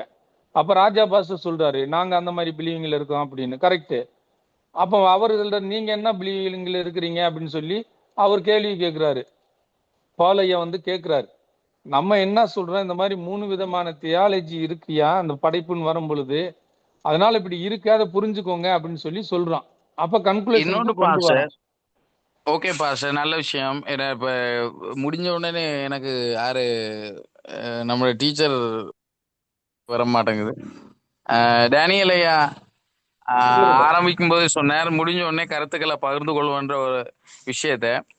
நல்ல விஷயம் இது. ஆனா இதுக்கான இப்ப ஒரு ஃபோல் டீச்சிங் இருக்கு அல்லது இப்படி ஒரு பிலீவிங் இருக்குன்னு சொல்லி வேற ஒரு இப்ப இன்றைக்கு வந்த மாதிரி இயேசு கிறிஸ்து படைக்கப்பட்டவர் என்ற ஒரு கருத்து இருக்குன்றத லைட்டா டச் பண்ணி போனா ஓகேன்ற மாதிரி எனக்கு தெரியுது. ஏன்னா அதுக்கான நேரத்தை நாங்க கூட செலவழிக்காம இப்படி ஒரு விஷயத்த பேசுறாங்கயா, அதை பார்த்துக்கொள்ளுங்க, விஷயம் முடிஞ்சு. இப்ப இதுக்கே நாங்க ஒரு 3/4 மணி நேரத்தை செலவழிச்சிட்டோம் பாஷ. சரி, அத்தனை வசனத்தையும் பூரா வாசிக்க விட்டுட்டு நீங்க சொல்ல வர்றது சரி பாஷ, உண்மைதான். இப்படி ஒரு போல்ஸ் டீச்சிங் இருக்கு. நம்ம படிக்கிறோம் இல்லையா? ஏசு கிறிஸ்து மனிதன் இல்ல, ஏசு கிறிஸ்து மனிதன் இல்ல, கடவுள் தான். அல்லது ஏசு கிறிஸ்து மனிதன் மட்டும்தான், கடவுள் இல்ல அப்படின்னு சொல்ற ஒரு கூட்டமும் இருக்குது ஐயா. கொஞ்சம் கவனிச்சு கொள்ளுங்கன்ற அதை முடிஞ்சுக்கதை அப்படியே போயிடும். சொல்லுங்க. அவர் வந்து கிரியேஷனை பத்தி நம்ம டிபேட் பண்ணிட்டு டீச்சிங் பண்ணிட்டு இருந்ததுனால பாஸ்வையா வந்து கிரியேஷன்ன்ற கான்செப்டுக்குள்ள இயேசு கிறிஸ்துனுடைய விஷயத்தை கொண்டு வந்தார். அதுல உங்களுடைய கருத்து என்னன்னு கேக்குறாரு, அவ்வளவுதான். அதுல வந்து அந்த டாபிக் வந்து வெளியில வேற டாபிக் போகும்போதுதான் அதாவது இனிமேல் இந்த படைப்புன்னு போற பொழுது இந்த 3 பேரை வச்சுதான் திருநிட்டியை வச்சுதான் பூரா விஷயம்னு சொல்ல வருவான். நிறைய விஷயங்கள் வரும். அதனாலதான் இந்த ஒரு விஷயத்த வந்து உறுதிப்படுத்துறதுக்கு தான் இந்த இயேசு கிறிஸ்துவனுடைய இந்த டாபிக்கை முன்னாடி வச்சோம். இது இப்படி இருக்கு அப்படின்னு சொல்லி முன்னாடி வச்சான். இனிமேல் நிறைய காரியங்கள் இதுக்குள்ளதான் வரும். இனி ஃபுல்லா வந்து கிறிஸ்துவுக்குள்ளாக தான் பூராமே வந்துகிட்டே இருக்கும். எல்லாமே அப்ப அதுக்காக தான் வந்து இப்படி சொல்லப்பட்டது. அப்ப என்ன ஏஞ்சலாலஜி வரும் பொழுது அது படைப்புகள்ல ஒன்று அப்படின்னு சொல்லி சொல்லப்பட்ட விஷயம் அங்க இருக்குது.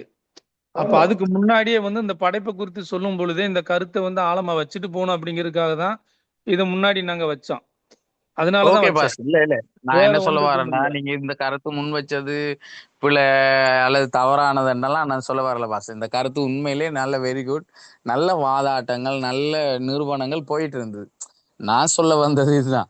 இப்ப நாங்க ஒரு நிறுவனத்துக்கு ஒரு நிரூபிக்க வேண்டிய சந்தர்ப்பம் உண்டு.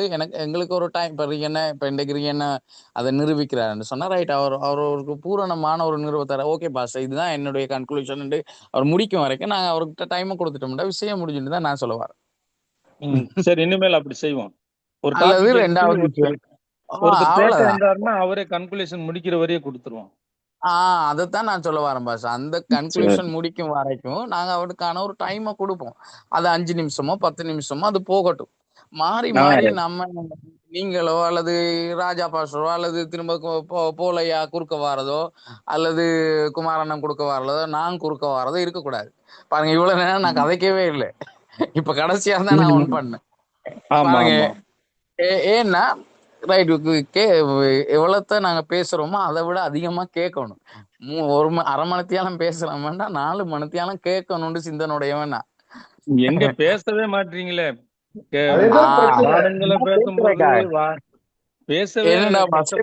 நான் அதிகமா கேட்பேன், அதுதான் நான் சொல்றேன். அரை மணித்தியாலும் நான் பேசுறேன்டா, நான் 4 மணித்தியாலும் கேட்கணும்னு நினைக்கிறேன். அதிகமா ரொம்ப ஆச்சரியமா இருக்கு. கிளாடியஸ் பாஸ்டருடைய குரலை அவருக்கு பேசுறதை இன்னைக்குதான் நான் இவ்வளவு கேக்குறேன்.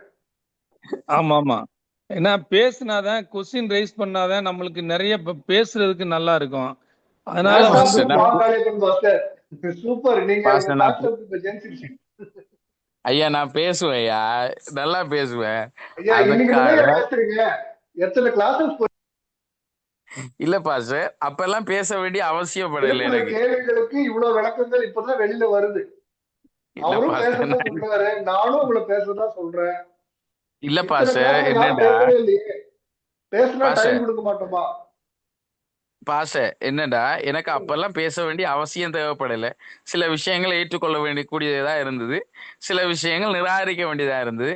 நிராகரிக்க வேண்டிய விஷயங்களை குழப்பத்துல போட்டு அதை சும்மா வாதாட்டத்துக்குள்ள உண்டாக்குறத விட பேசாம அமைதியா விட்டா அது இவ்வளவு வாதாட்டமும் ஆகாது, சைலண்டா போயிடும். ரைட், ஏற்றுக்கொள்றவங்க ஏற்றுக்கொள்ளட்டும், அப்ப நிராகரிக்கப்படுக வேண்டிய காலி இல்ல பண்ண இல்ல விஷயங்கள் இல்ல இல்ல இல்ல இல்ல அப்ப கிளாடியஸ், காலி இந்த விஷயம் பண்ணையாவும் நானும் இல்ல, சொல்றதுல என்ன இந்த அர்த்தம் இருக்கு? விஷயம் வந்து பேசுங்கன்னு சொல்றோம்ல. அப்படி ஏற்றுக்கொள்றவங்க லேசா போக முடியாது. ஒரு விஷயம் வந்து அழுத்த திருத்தமா வந்து பேசுறதுக்கு அதை வந்து நல்லா வந்து நம்ம அந்த கருத்தை வந்து திரும்ப திரும்ப வந்து பேசிதான் வந்து ஒரு நிலையான ஒரு விஷயத்துல நிக்கணும் அப்படிங்கறத கன்க்ளூஷன் வர உறுதிப்படுத்தணும். முடியும். இது அப்படி இப்படி இருக்கு, இந்த இப்படி சொல்லிருச்சு, இப்படி பாத்துக்கோங்கன்னு அப்படி போனா வந்து அதனுடைய உண்மையான விஷயம் தெரியாது. இப்ப இந்த ஃபர்ஸ்ட் பான் அப்படிங்கிறது வந்து 2-3 விஷயங்களுக்கு அது கோடிட்டு காட்டப்படுது. அதே போல வந்து ஃபோர்த் பிராட்னு சொல்லப்படுது. அது முன்னாடி அழைக்கப்பட்டவர் சொல்லப்படுது. ஆனா அங்க பார்த்தீங்கன்னா ஜனிப்பிக்கப்பட்டவர்னு. இப்ப அதெல்லாம் நாங்க நிரூபிக்கிறோம். அதை பேசி சொல்லுறோம். அதுக்காக தான் விளக்கங்கள் கொடுக்கறதுக்காக தான் இதை வந்து நாங்க அழித்தழித்து சொல்லி ஒரு கருத்தை வந்து உறுதியா பதிய வைக்கணும் அப்படிங்கிறதுக்காக தான் இந்த விஷயங்களை எடுத்து கொண்டு வரதே தவிர, அதை போட்டுவிட்டு இந்த நீங்க சொல்ற மாதிரி வாலாட்டுறது அது என்னது தெரியல எனக்கு. அந்த பாஷை எப்படி தெரியல. வாதாடுறது வாதாடுறது அது அப்படி ஆமா அந்த மாதிரி இல்ல. அதுக்காக இல்ல, ஒரு விஷயத்தை உறுதிப்படுத்துறதுக்காக அப்படி செய்யறது, ஆமா, ஆமா வேற பாஸ்டர். ஒன்றும் இல்ல. லேடிஸ் பாஸ்டர் பால் கலைப்பனாயா உங்களுக்கு நிறைய நேரம் கொடுப்பாரு. நீங்க யாருமே பேசுறது இல்ல, அதுதான் விஷயம். இப்போ நல்லா நான் ஒரு பேசுங்க, வசனத்தை கிளாஸ்ல வாங்க எல்லாருமே பேசுனாதான் நல்லா இருக்கு. பேசுங்க. எங்களுக்கு நிறைய ஆமா, விஷயங்களை வசனம் நாங்களும் சொல்ல வாசிங்க. முடியும். ஆமா பாஸ்டர், வசனம் வாசிங்கன்னு நான் சொல்றேன். கிளாடிஸ் பாஸ்டர் இத்தனை நாள் எத்தனை வசனம் வாசிச்சிருக்கீங்க? தவறு நினைச்சுக்காதீங்க. இப்பதான் என்ன பேசுறீங்க, பாஷ? இவ்வளவு விஷயங்கள் பேசுறீங்க. இத்தனை வகுப்புல நம்ம வசனத்தை எடுத்து வாசிங்கன்னு சொல்றோம், டக்குன்னு யாரும் எடுத்து வாசிக்கிறது இல்ல. இத்தனை வகுப்புல தொடர்ந்து குமாரையா வாசிக்கிறாரு, பிலிப்பையா வாசிக்கிறாரு, ஒருத்தர் 2 பேர் தவிர வேற யாரும் வாசிக்கிறது இல்லையே. இன்ட்ராக்ஷனே நீங்க பண்றது இல்ல. பாலையாவோடய என்னோடய நீங்க பேசுறதே இல்ல, இன்ட்ராக்ஷனே பண்றது இல்ல. இல்ல பாஷ, நீங்க பேசுங்க நான் கொஞ்சம் சொல்லிட்டே இருக்கோம். பேசுறது கொஞ்சம் ஸ்லோ.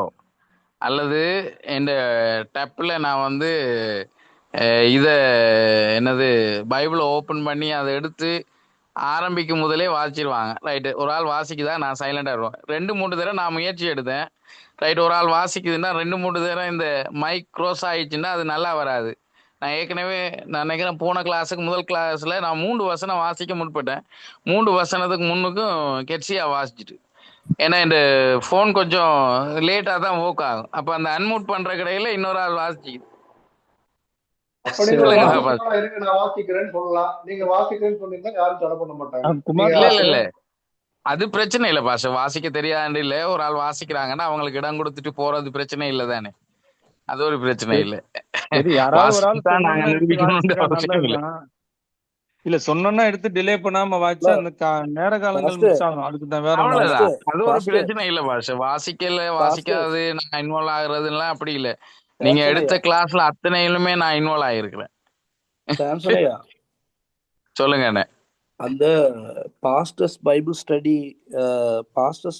ஸ்டடின்னு ஒரு பைபிள் இருக்குது. தெரியும், அந்த வச்சிருக்கேன்.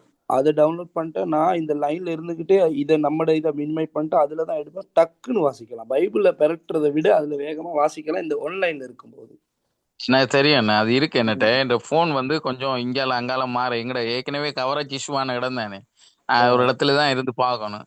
இங்கால டக்குன்னு மாதிரி இன்றைக்கே 2 தடவை கட் ஆயிட்டு தெரியுமா. அது அந்த நான் ரவுண்ட் அதுதான் பட்டன் அமர்த்தி பண்ணுவேன். தான் அடுத்த பக்கம் போகணும் பைபிளுக்குள்ள. டக்குன்னு வாசிச்சிருவோம் அதை எடுத்து. நான் தான் அடுத்த அந்த ரவுண்ட் பட்டன் அமர்த்தி தான் அடுத்த இதுக்குள்ள மாறணும். மாறும்போது டக்குன்னு இது கவரேஜ் மாறும்போது டக்குன்னு கட் ஆயிரும் ஜூம். அப்படின்னா அடுத்த கிளாஸ்ல இருந்து பாஸ்டர் கிளாடியஸ் ஐயா அனைவருக்கும் ஒரு இன்ஸ்ட்ரக்ஷன் கொடுங்க. நல்லா கதைங்க, நல்லா பேசுங்க, கொஸ்டின்ஸ் கேளுங்க, டவுட்ஸ் கேளுங்க, அடுத்த கிளாஸ் எந்த மாதிரி இம்ப்ரூவ் பண்ணணும்னு சொல்லுங்க. உங்களுடைய விருப்பத்தின்படி எடுக்கதா பாலையா இல்ல எனக்கு பாஸ்டர், instruction கொடுத்துருக்காரு. இல்ல இது இது நல்லா இருக்கு, இது ஓகே. நீங்க எடுக்கிற விதம் சரி. சந்தோஷம். கேளுங்க. குமாரைய இப்ப என்ன நீங்க பேச விட மாட்டீங்களே, கேளுங்க. சொல்லுங்க பா. எனக்கு பால் காலிப்படையா கொடுத்திருக்கிற இன்ஸ்ட்ரக்ஷன் பிளஸ் அகாப்பே குமாரையா கொடுத்திருக்கிற இன்ஸ்ட்ரக்ஷன் என்னன்னா, உங்க விருப்பத்தின்படி பாடம் எடுத்து கொடுக்கதா நானும் காலிப்பண்ணையாவும் இருக்கிறோம். அதனால உங்களுடைய மேலான கருத்துக்களை கொடுக்கணும், சொல்லணும், எங்களோட நீங்க கதைக்கணும், எங்களோட பேசணும். என்றுதான் நாங்க விருப்பப்படுறோம். ஒவ்வொரு கிளாஸ்லயும் சொல்றோம், பேசுங்க பேசுங்க பேசுங்கன்னு. யாரும் பேசுறதா இல்லை. அதனாலதான் இந்த டிபேட் வந்தது. காளிப்பண்ணையா பேசுனது இன்னைக்கு நல்லதா போச்சு. வருங்காலங்கள்ல நாங்க அமைதியாயிடுறோம். காளிப்பண்ணையாவும் நானும் நான் பாடம் எடுத்துட்டு அமைதியாயிடுறோம். நீங்க பேசுங்க. இனிமே என்ன டவுட்டா இருந்தாலும் காளிப்பண்ணையா கிளியர் பண்ணுவாரு. எனக்கு தெரிஞ்சா நான் கிளியர் பண்றேன். பொதுவா pastor okay okay okay boss, கிளியரா? Clear clear. Okay. Kumar pastor, இல்ல இந்த இப்ப எடுக்கிற முறை வந்து சரியில்லாம இருக்கு அப்படின்னு யாரோ கதைச்சதா சொன்னீங்க. இல்ல அது எப்படி பாஸ்டர்? அதை பத்தி கொஞ்சம் விளக்கப்படுத்துங்க. அது எப்படின்னா பாஸ்டர், இப்ப அன்றைக்கு நம்ம ஒரு வசனத்தை தானே அன்றைக்கு ஒரு 1 ஹவரை போச்சு. ஆமா. அதுல ஆதியிலே தேவன் வானத்தையும் பூமி, இப்ப அதே அப்படி வசனம் வசனமா ஒரு நாளைக்கு எடுத்தா பாஸ்டர், ஒரு மணித்தியாலத்துக்கு ஒரு வசனத்தை ஒரு நாளைக்கு எடுத்தா நமக்கு அது வேற காலத்தை காட்டும். அப்ப அது என்னோட 2-3 பேர் பேசுனாங்க. அப்ப இப்படி எப்படி பண்ணலாம் அப்படின்னா, அப்ப நானும் சொன்னேன், ரைட், ஒரு 15 வசனம் எடுத்தா, அந்த நீங்க சொன்னீங்களே 15 வசனம் எடுத்தா படைப்பு, அப்புறம் ஏதேன் தோட்டம், அவங்கள படிச்சது, கீழ்ப்படியாமை, அப்படி ஒரு உள்ளுக்கு இருக்குதானே ஒரு கட்டம் கட்டமா. அப்ப அந்த கட்டங்களை 15 வசனத்தை எடுத்தா ஒரு 3 கட்டத்தை உடைக்கலாம் பாஸ்டர். 15 வசனத்தை எடுத்தா 2 கட்டத்துக்கு உடைக்கலாம். அந்த மாதிரி உடைச்சிட்டு ஒரு 1/2 மணி நேரத்துக்குள்ள அந்த மேல் கட்டம், 1/2 மணி நேரம் இந்த கட்டம் முடிச்சிடலாம். இன்னைக்கு ஒரே நாள்ல நம்மளுக்கு வந்து ஒரு 15-20 வசனம் போயிருச்சு இன்னைக்கு. டேனியலையா புரிஞ்சுங்களா? ஐயோட அப்படிதான் பேசினா. இப்ப 7-8 வசனம் இன்னைக்கு வாசிச்சிட்டோம். அப்ப ரொம்ப டெப்தா வேணாம், விட்டுருங்க.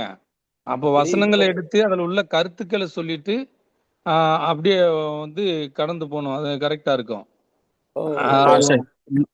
இன்றைக்கு போனது ஓகே பாஷா, இது ஓகே, இந்த லைனிங் ஓகே. ஆக இப்ப என்ன சொல்றது, ஆக தாண்டி தாண்டி போறதும் அது சும்மா வாசிக்கிற மாதிரி போயிடும். ஆனா இன்றைக்கு போன பாதை சூப்பர், நல்லா இருந்தது. எனக்கு கொஞ்சம் புதுசா ஒரு விஷயத்த நான் புதுசான ஏற்கனவே அறிஞ்சதுதான். ஆனா அந்த கீழே ஒரு பெரிய நீரோற்று ஒன்று பூமியை அசைச்சு கொண்டிருக்கு, அல்லது பெருசா ஒரு கீழே பூமி கீழே ஒரு பெரிய ஜல பிரளயமே இருக்குன்றத விஞ்ஞானிகள் கண்டுபிடிச்சிருக்கிறாங்கன்றது. அதே மாதிரி கொல்கத்தாவிலேயே எங்கேயோ இப்ப நியூஸ்ல கூட போட்டிருந்தாங்க, கிணத்துக்குள்ள தண்ணி ஆடிட்டு இருக்குது, கிணத்து தண்ணி கடல் அலை மாதிரி ஆடிக்கொண்டிருக்கு. இப்ப 2-3 நாளா ஒரு நியூஸ் ஒன்று போயிட்டு இருக்கு இந்தியாவில.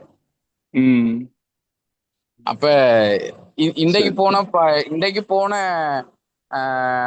மாதிரி இன்றைக்கு போன கிளாஸ் ஓகே சூப்பர். இதே மாதிரி போனா ஓகே, ஒரு 4-8 வருஷமா 5 வருஷமா அப்படியே போய்கொண்டே இருந்தா ஓகே தான். இப்ப வந்து பாஸ்டர், இப்போ ஆதியில தேவன் வானத்தையும் பூமியும் படைத்தாருன்னா, இப்போ இன்னும் மத்த கோள்கள் இருக்குதானே,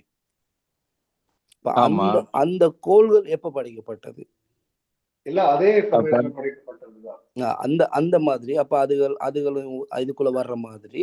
இப்ப இன்னொரு விஷயம் எனக்கு லைட்டா வந்துச்சு. இப்ப ஆதியில தேவன் வானத்தையும் பூமியும் படைக்க முதல்ல வேற எங்க இருந்தாரு? அனாதியில இருந்தாரு. அனாதியில பரலோகம், அவருக்குன்னு ஒரு இடம் இருந்துச்சு. அவருக்கு அங்க தேவ தூதர்கள் மத்தியில அவர் இருந்தாரு. அப்ப அதுலதான் எசேக்கியேல நீங்க வாசிக்கலாம், அந்த தேவதூதன் அங்க தன்னுடைய மகிமையெல்லாம், ஆண்டோடைய மகிமை அவன் எடுக்க வெளிக்கிட்டதுனால அவன் தள்ளப்பட்டான். அப்ப தள்ளப்பட்டு வந்து அவன் எங்க விழுந்தான்? இங்க பூலோகத்துல விழுகிறான். அப்ப இங்க வானம் பூமி உருவாக்கப்பட்டிருந்துச்சு. அப்ப ஆமா, கீழே வந்து விழுகிறான். அப்ப பூமி சிருஷ்டிக்கப்பட்டு இருக்குது அந்த நேரம். அப்படி அதுதான் பாஸ், அப்படி அந்த விளக்கம் தான் வேணும். மற்றது பாஷ எல்லா கோளும் பூமி மாத்திரமல்ல, இன்னைக்கு வரைக்கும் விஞ்ஞானிகள் கண்டுபிடித்திருக்கிற விண்வெளியில இருக்கிற எல்லா படைப்புகளும் படைக்கப்பட்டிருந்தது. சரிங்களா? அந்த எல்லா படைப்புலையும் தேவன் எந்த மாதிரியான சிருஷ்டிப்பை வைத்திருந்தாரு அப்படிங்கிறது நமக்கு தெரியாது. இன்னைக்கு நம்ம ஏதேன் தோட்டத்தை பூமியில மட்டும்தான் தேவன் சிருஷ்டித்தார் இல்லையா?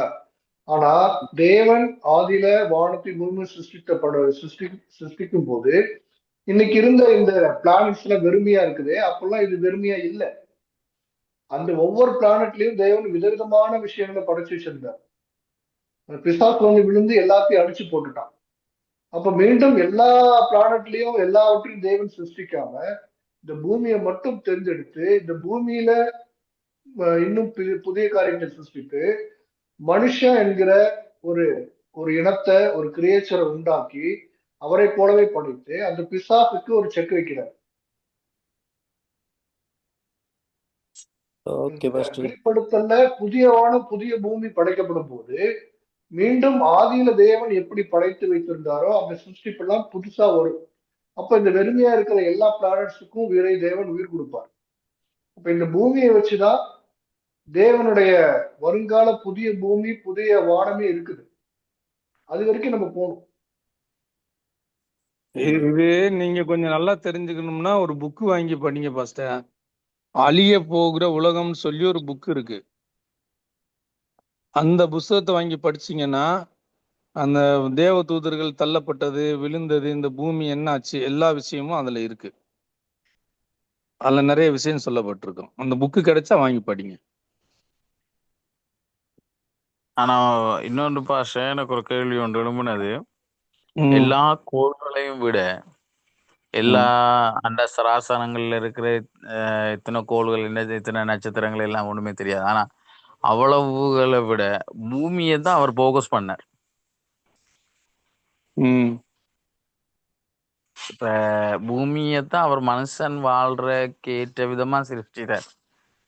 அதுக்கப்புறம் தான் பூமியும் வருமாதான் இருந்தது. ஆனா பூமிய மட்டும் ஏன் அவர் அதை தன் சிந்தனையில எடுத்தாருன்ற ஒரு கேள்வி இருக்கு. இப்ப செவ்வாய் கிரகத்துல மனுஷன் வாழலாம், அதுக்கான சாத்திய கூறுகள் இருக்குன்னு சொல்றாங்களே தவிர பூமிய அளவுக்கு இல்லைங்க. ஆனா கடவுள் ஏன் செவ்வாய் கிரகத்தை போக்கஸ் பண்ணியிருக்கலாமே, அல்லது ஏன் வேற உள்ள வியாழனை போக்கஸ் பண்ணியிருக்கலாமே, வேற கோள்களை ஏன் அவர் போக்கஸ் பண்ணல, பூமியை மட்டும் ஏன் போக்கஸ் பண்ணார்? ஆமா, தள்ளப்பட்ட தேவதூதர்கள் இருக்கு, இதுல மட்டும் வந்து விழுந்தாங்க. வேற கோள்ல எல்லாம் விழுந்திருக்கலாமே, அவங்க போய் விழுந்திருக்கலாம். ஆமா, இல்ல இதுல மாற்றம் இல்ல பால் பாஸ்டர், எல்லா இடத்துலயும் விழுந்தாங்க. அதுதான் விழுந்த இடம் இது. அதாவது அந்த அழிய போற உலகம் ஒரு புக் இருக்குல்ல பாச, அதுல தெளிவா சொல்லு என்னன்னா, தள்ளப்பட்ட தேவதூதர்கள் இங்க வந்து விழுந்துட்டாங்க, இந்த கோள்ல விழுந்துட்டாங்கல்ல, இவங்களை வந்து இந்த பூமியை உருவாக்கி இங்க மனுஷனை உருவாக்கி அவங்களை காட்டிலும் கொஞ்சம் குறைவா உருவாக்கி அவங்க அடிபணியாம போனாங்கல்ல, இவங்க வந்து தேவனுடைய கட்டளையின் பிரகாரமாக வாழ்ந்து அவங்க இடத்த வந்து இவங்க ஃபில் பண்ணுவாங்களாம். தள்ளப்பட்ட தேவதூதர்களின் இடத்த வந்து இவங்க ஃபில் பண்ணுவாங்களாம். அதற்காக தான் மனிதன் இங்க படைக்கப்பட்டான் அப்படின்னு சொல்லி அந்த புஸ்தகத்துல ஒரு பெரிய விஷயமே சொல்லியிருப்பாங்க. இல்ல அது அது சரிதான் பாஷ. மேலே தேவதூதன்ட்ட இப்ப தள்ளப்பட்ட தேவதூதன்ட்ட கடவுள்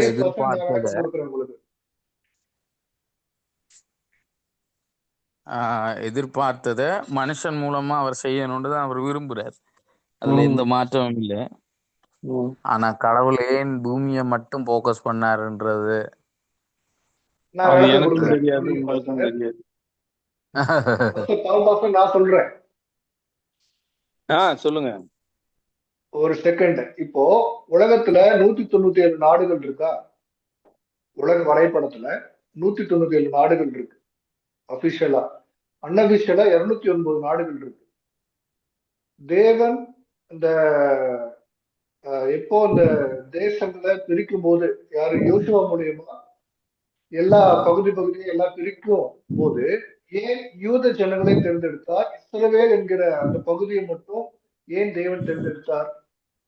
இதற்கு நீங்க பதில் சொன்னீங்கன்னா ஏன் பூமியை தேர்ந்தெடுத்தாருங்கிற கேள்விக்கான பதில் வந்துடும்.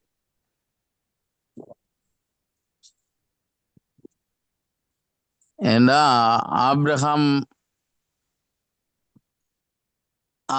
அவர் தெரிவு செய்ததுனால, ஆபிரகாமுடைய சந்ததி இஸ்ரவேல் ஜனங்களா இருந்தபடினால அவர் அந்த கோத்திரத்தை அவர் தெரிவு செய்தார், அந்த ஜனத்தை.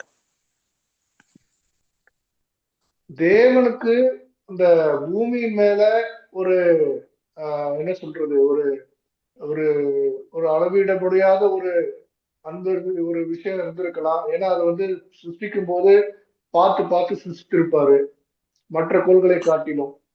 அப்படி எடுத்துக்கொள்ளலாம். சயின்டிபிக்கா பார்க்கும்போது பூமி என்கிற இந்த கோள் தான் வந்து சரியான சீதோஷ்ண நிலையில இருக்குது. சயின்டிபிக்கா பார்க்கும்போது உயிர் வாழக்கூடிய தகுதியான இடம் இதுதான். மற்ற கோள்கள்ல வந்து குளிர் அதிகமா இருக்கு, வெப்பம் அதிகமா இருக்கு, வெப்பம் குறைவா இருக்கு, குளிர் குறைவா இருக்குது. அதனால ஜீவராசிகள் வாழக்கூடிய சீதோஷ்ண நிலைகள் இல்லை. விதை போட்டா விதைத்து அது விருட்சமாய் மாறுவதற்கான வளமான மண் இல்லை சயின்டிபிக்கா நீங்க பார்க்கும்போது. ஸ்பிரிச்சுவலா பார்க்கும்போது தேவனால் தேர்ந்தெடுக்கப்பட்ட ஒரு இடம் என்பதாக கூட புரிந்து கொள்ளலாம். இப்ப இன்னைக்கு வரைக்கும் இஸ்ரேல் ஜனங்களை தேவன் நேசிக்கிறாரு, இஸ்ரேல் நாட்டை தேவன் நேசிக்கிறாரு. ஏன்னு கேட்டீங்கன்னா அவர் தேர்ந்தெடுக்கப்பட்ட ஒரு இடம் அது. அப்படியாகதான் பூமியை நம்ம பார்க்கணும் என்பதாக புரிந்து கொள்ள வேண்டும்.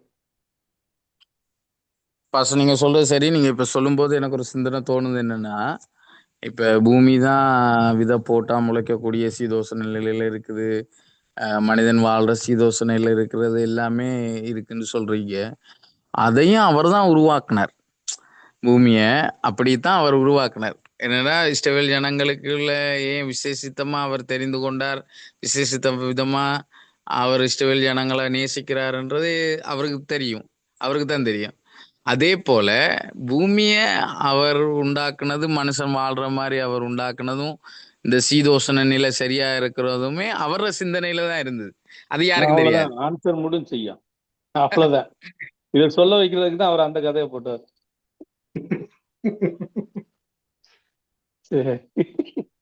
சரிப்பா சார். சரிதான், கரெக்ட் தான். அது இறைவனுடைய சித்தம். அவ்வளவுதான் கிளாடியஸ். அவ்வளவுதான். எங்களுக்கு தெரியாது. அது கேள்வி எழும்புதுதான். ஆனா என்னன்னா அது தெரியாது. இப்ப ஏன் இஸ்ரவேல் ஜனங்களை நேசிக்கிறாருன்னா அது தெரியாது. அதுக்கு பதில் இல்லை. நாங்க என்ன வேணாலும் சொல்லலாம். ஆபிரகாமை தெரிஞ்சு கொண்டதுனால. ஆபிரகாமை ஏன் தெரிஞ்சு கொண்டார்? ஒருவனை ஆபிரகாமுக்கு முன்னாடியே தெரிஞ்சு கொண்டாரு. அது இல்ல, அதுக்கு முன்னாடியே தெரிஞ்சு கொண்டார். ஆனா ஆபிரகாம தெரிஞ்சு கொண்டார். நான் நினைக்கிறேன் அப்ப ஆபிரகாம் விசுவாசத்துல கடைசி வரைக்கும் நிப்பான்றது அவருக்கு தெரியும். அவரோட மைண்ட்ல இருந்தது. ரைட். அப்ப ரைட், அவன் தான் சரியான ஆளுன்னு அவர் தெரிஞ்சு கொண்டார். அதே போல இந்த பூமிய மனுஷன் வாழ்றதுக்கு ஏற்ற விதமா உருவாக்குனது அவர் தான். அவர் அந்த அத பூமியில தான் மனுஷனை வைக்கணும்னு அவர் ஏற்கனவே சித்தம் கொண்டிருக்கிறார். அதெல்லாம் வச்சாரு. அவ்வளவுதான், முடிஞ்சு. அவ்வளவுதான், சிம்பிள். பரவாயில்ல, எல்லாருமே போயிட்டாங்க. ஓகே,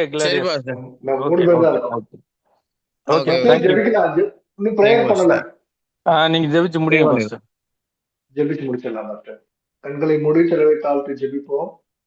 வானாதி வானங்களையும் பூமியும் படித்த சர்வ வல்லமை உள்ள எங்கள் அன்பின் பரலோக தகப்பனே, அப்பா, இந்த இரவு நேரத்திலும் கூட ஆண்டவரே, 3 பெயர்களாய் நாங்கள் இணைந்து உண்மை குறித்து படித்தோம், பேசிக் கொண்டிருந்தோம். சுவாமி, எங்கே 2-3 பேர் என்னுடைய நாமத்தினாலே கூடி ஜெபிக்கிறார்களோ அங்கே அவர்கள் மத்தியிலே நான் வாழ்ந்து வாசம் செய்வேன் என்று சொன்ன தேவன், இப்போது நாங்கள் ஜெபிக்கிறோம். கர்த்தாவே, நாங்கள் பேசின காரியங்கள் எல்லாம் உமக்கு திருதியா இருக்கட்டும். கர்த்தாவே, இனி வரும் காலங்கள்ல இன்னும் உண்மை குறித்து அநேக காரியங்களை நாங்கள் பேசவும், ஆண்டவரே, கருத்துக்களை பகிர்ந்து கொள்ளவும் தேவ ஞானத்தினால் பரிசுத்த ஆவியினால் நடத்துக. எந்த ஒரு மிஸ் அண்டர்ஸ்டாண்டிங் வராமல், டிபேட் வராமல் கர்த்தர் நடத்தி கொண்டு போக வேண்டும் என நான் ஜெபிக்கிறேன். ஆண்டவரே, குற்றம் குறைகள் இருந்தால் தயவாய் மன்னித்து உம்முடைய ராஜ்யத்தின் காரியங்களை செய்ய ஞானத்தை தந்து வழிநடத்தினப்பான். அப்பா, ஒவ்வொருவரையும் ஆசீர்வதிங்க. காளிப்பன் ஐயாவின் குடும்பத்தையும் ஒவ்வொரு போதகரையும் அவருடைய குடும்பத்தையும் அடியனையும் ஆசீர்வதித்து கர்த்தர் உடைய வல்லமையான மகிமையான காரியங்களை எங்கள் மூலியமாய் வெளிப்படுத்தும் இயேசுவின் நாமத்தில் ஜெபிக்கிறேன் நல்ல பிதாவே. ஆமென், ஆமென், ஆமென். ஆமென், ஆமென். Thank you, Pastor. Okay, Pastor. Okay. Thank you. Good night. Okay, Pastor. Good night.